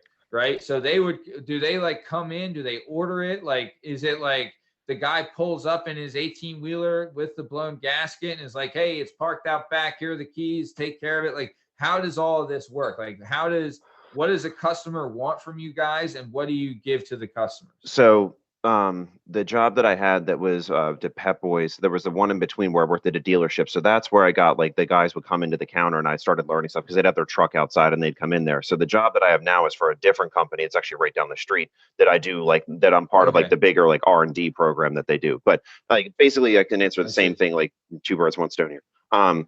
Yeah, so like they would come there and they'd have an idea, or like nowadays people contact my work and they're like, hey, we're looking to buy a bulk of these because they're so expensive from the manufacturer, or like we can't get this anymore. Can you guys make this for us? We end up finding out that, oh, this is something that a lot of people are struggling with getting availability for. Like maybe just the original manufacturer doesn't make this kind of thing anymore. So and my team will develop something for like from a need, right? So that we could sell, like say like we'll buy 1,000 units of this right now if you guys can make it, because we can't find anybody else that'll do it. And then we'll go, oh, how many other people need 1,000 of these things? And then we end up finding these giant fleets that are like, I'll buy 10,000 of those things right now if you can give me this price, and boom, like bang from there. So it's like the ideas come in a lot like in that way, like from usage, right? Like think like failure modes. We have to research that stuff too, as to like, why does this fail? Like, why is this worth our time? Like, why should I look into this? And you know, input comes from all different angles, whether people driving trucks, fixing them, or the people that order the stuff will get their lists, right? Of like people that have part numbers in a computer and they're like, we need this quantity of this, we need this quantity of that. And we look like, why are you guys buying 10,000 of these things a month? Like this part number, like, what is that? They're like, oh, it's these lights that fail all the time. Well, why do they fail? Like, oh, this stupid little thing cracks or whatever. We reverse engineer it or find a new way to make it, and boom, find one that doesn't have that failure mode anymore. And then we sell it to them. Oh, bro, dude, that is badass. So you're just like, dude, that's awesome. So you're kind of digging for things like, okay, they don't hey, so let's say, I'm just going to use, this is all the hypothetical. So Honda stopped manufacturing the gimmick, screw gimmick, whatever, right? So they stopped manufacturing that. We know a guy that makes them, that has them. People still need them because they break and need to be replaced. So you guys stock up. So when people come fucking knocking at the door, you're like, here you go. We got them. And this is how much they cost. And it doesn't fucking matter because you can't get them anywhere else. So and there you go. You know what I mean? So yeah, sort of, yeah. Dude, so you guys are like, that's an ingenious idea because you're finding like a need and you're filling the need. So like, you're basically just a solution problem solver, really. Yeah. Like you're searching for problems and finding the solutions in parts. Yeah. That's fascinating. Yeah. So like, Man, so one of the best ways that we ended up doing that though is just like we would find an idea and then we'd look to see how many we can get reports on how many vehicles of that like type are registered and on the road still. So then if they see like, yeah, there's 1.5 million vehicles that are in the used market right now that could use these parts, right? And this person's having this much trouble with them. Well, this is worth us doing because we could sell 1.5 million of these things hypothetically, right? Because there's this many vehicles still in operation, even though the make and model is 10 years old. People are going to fix that car. You know what I mean? That car might still be worth $10,000. Especially if it's like a Honda or whatever. Yeah. Like it's a car that can last for whatever, that can get 300,000 miles exactly. or whatever it is. Yeah. Dude, that's insane. And you know what? That to me, that's like a very under observed like part of American ingenuity. You know, like and things are getting automated these days. Like I do work with all kinds of software development and stuff, and it's all about automation and making, you know, it's problem solving. Like it's a very glorified version of problem solving these days. And it's all about automating, but there's a part of like your job and what you're doing that would be incredibly difficult to automate. Like, you know, I'm sure you guys use a lot of technology, and I'm sure that you know, it would probably be impossible for you guys to do what you do without the use of technology. But at a certain point, a human being has to like put, turn their brain on and decide, oh, this is worth making. This is not worth making. You know, this is, something that we can do very easily and make a huge profit off of it. And I think that that's like really, really cool. Is there like a lot of like automation and technology involved? Do you guys have like computer people that you work with that help you with this stuff? So yeah, I work through a computer like all day. Everything I do is on my computer. So I have like I have remote desktops that have catalogs from different manufacturers that you'd see at like a dealership that they think, yeah, I need your VIN to like look up this and this part, right, for your vehicle. So we have those types of catalogs available to us. So that's how we do our initial research to get an idea of what something fits, what it looks like why would this fail, you know what I mean, that type of thing. So they've tried multiple times because like our department has like 20 some people, and like the numbers people at my work, right, they look at a department like that, and like our department is typically, it's just an expense, right, because our department doesn't necessarily make money because we process all the information and then distribute it out to these other groups. So like they like money minded people see our department, they're like, this is just an expense, like what's going on here? And like normally they're straight money guys, so they don't understand this whole entire background of like how much automotive experience you have to have, right? And they go, well, can't we have like people in India do this, or like can't like we have a computer just scrape this whole entire thing of like whenever this part number is available? And it's just like, no, you can't do that. Like there's just certain things in life. You have to have like you have to have like years of culmination of experience, right? Like one of the best examples I can give that Elon Musk even said this, which is great. He's like, where electric cars fail is like the human mindset. You have a trucker that does the same route across state from like here to California, like once a week, right? Maybe he drives there and back. He knows when he goes to this certain part of Iowa that if he doesn't see cows in this pasture when he drives past here, they're probably in the fucking road. The electric car doesn't know that. These automated cars don't know that kind of thing. So when this trucker is coming up, he sees there isn't cows in the pasture like there normally is. So he knows that there's probably cow or bison or something in the road. So he knows to slow down and look for it miles ahead of time. Whereas the electric car is going to have to depend solely upon the fact that it's programmed enough to not hit that fucking thing when you're in it, because it's going to be in the middle of the road. Whereas like the trucker looks over and sees, oh, not out to pasture today, must be in the road. Use caution. You know what I mean? So there's certain things like where you just have to have an instinct. And it's like computers can't do it. Like you need like there's an algorithm and a formula that's ingrained into you from years in the diesel industry and years around this type of stuff that can't be put into a computer, and it's a natural instinct. And that's awesome. That's fucking awesome that you're getting paid to like handle that and fix that. And they might write it off as an expense, but it's not, right? Your research makes them millions. Oh yeah, dude. Right? Like so they can take their expense and fucking wahoo it, you know? Well, the thing is like their algorithm the fucking money. Other companies have people that do what we do, but they don't have the resources and it's not as thorough, and they have to buy a lot of their data, whereas we create all of our own data by researching it ourselves. Other companies will buy data from people, and then the people that they're buying the data from talk to other companies and go, oh, well, what are they working on? What did they buy this? Oh, they must be trying to develop this, this, and this. We're working on something similar to that. So all these companies compete in the aftermarket industry to be there first, right? Because everybody wants to be first, and fucking winning is the best.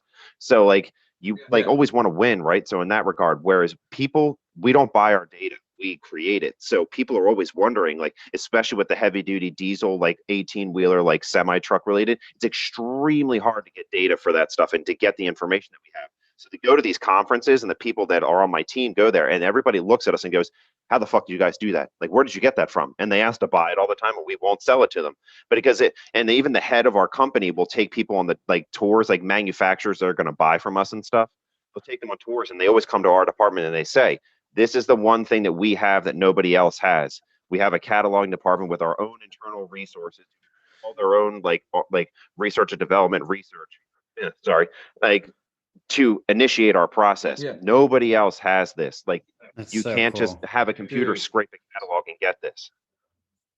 Yeah. I fucking love hearing that. Robots aren't fucking taking over from that fucking job.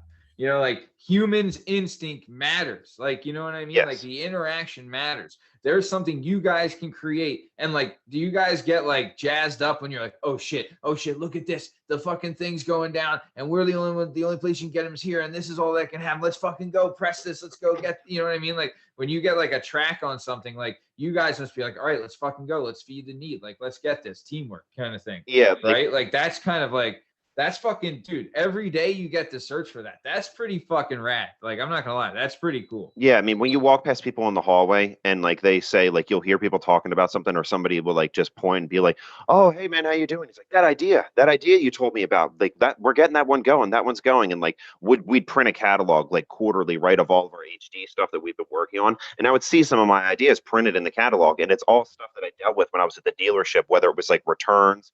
Like, you know, when you like replace the starter or the alternator on your car, you got to take the core back, like the old one, right? And my other job, I used to process all that stuff for returns. So I would see all the used stuff, like all the stuff that people use 10,000 of all the time, I was processing. So when I came there, I was like, we did this, we did that. I sold this at dealership. I sold a bunch of these. I sold a bunch of that. And like I said, people just start taking notes. And then you see some of that stuff, if it's like viable for them to do, would end up in the catalog. And I'd be like, hell yeah, man, that was my idea.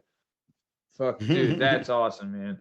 And that's fucking gratifying, man. And you should fucking feel good about that, because that's hard work and instinct that you have, that you can't buy, that you can't manufacture on a fucking keyboard, that you have to have, man. So that being said, we are at the top of time, dude. I'm not gonna lie, Josh, I was really looking forward to this, but this was fucking kick-ass. Oh, good, man. I fucking love learning like this kind of stuff, and like this new industry that, dude, this is a multi-million-dollar industry that I had no idea existed. And this is such like a niche kind of skill that you have, that you kind of acquired through your life, of your story. Like, your story of how that we called on this show is fascinating, and how you got here, and like how your work affects the world we live in. Like, we see trucks everywhere. Yeah. Now we know, like, there's a fucking living to be made by just like the parts and like finding what they need and solving the problems with these diesel engines. Fascinating stuff, man.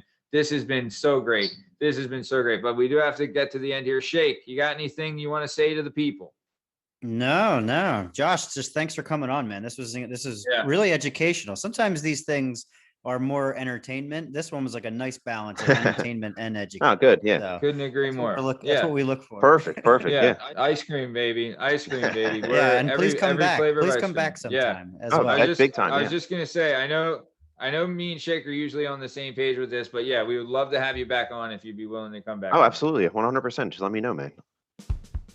Awesome, man. Love to have you. So big thanks to Josh for coming on the show today. Thanks a lot, man. Thanks for having us. Anything you want to say to the dozens and dozens of Working Perspectives podcast fans before we take off? Nah, just big shout out to Coach Matt, man. He's always been there for me, and he's always helped me out, been honest with me when I needed to hear something, told me when I was like, you know, whether I was being a dickhead or something, you know, he's always let me know. So I really appreciate him more than anything for all the lessons, and him just being a good, honest friend to me. And I I have Instagram. If you want to follow me on Instagram, it's at JLawKB on Instagram. And yeah, that's all. That's the only social media I got. So yeah, check me out, follow. And yeah, thanks a lot for the experience, guys. This was great. Hey, man, Josh, can't thank you enough, brother. Love you, man. This has been great. Shake, as always, thanks, buddy. This has been the Working Perspectives Podcast. You can find us on all podcast platforms at Working Perspectives Podcast. Find us on Spotify, The Working Perspectives Podcast, and on YouTube at Working Perspectives Podcast. If you want to follow us on Instagram, we're at Working Perspectives Podcast, and you can join us on the Twitter at Working P Pod. If you want to be a guest of the show and go through the approval process with the PAAA, not everyone gets approved. We all know that. If you want to be a guest on the show and put your name in for approval, email us at workingperspectives@gmail.com. Other than that, this is the end of the show. Been a great show. Thanks a lot, Josh. Stick around for the ad read. All right, see ya. We're done.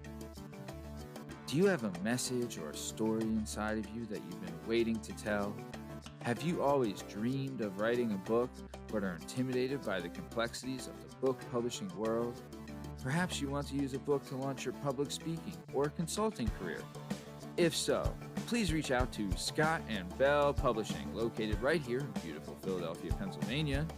Scott & Bell Publishing handle all genres and authors with all experience levels.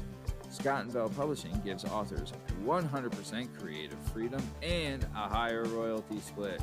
They can be found at www.skotbell.com. That's www.S as in Sam, K as in Kite, O as in October, T as in Tom, B as in Boy, E as in Edward, L as in Larry, L as in Larry.com. That's Scott & Bell Publishing, where the authors go.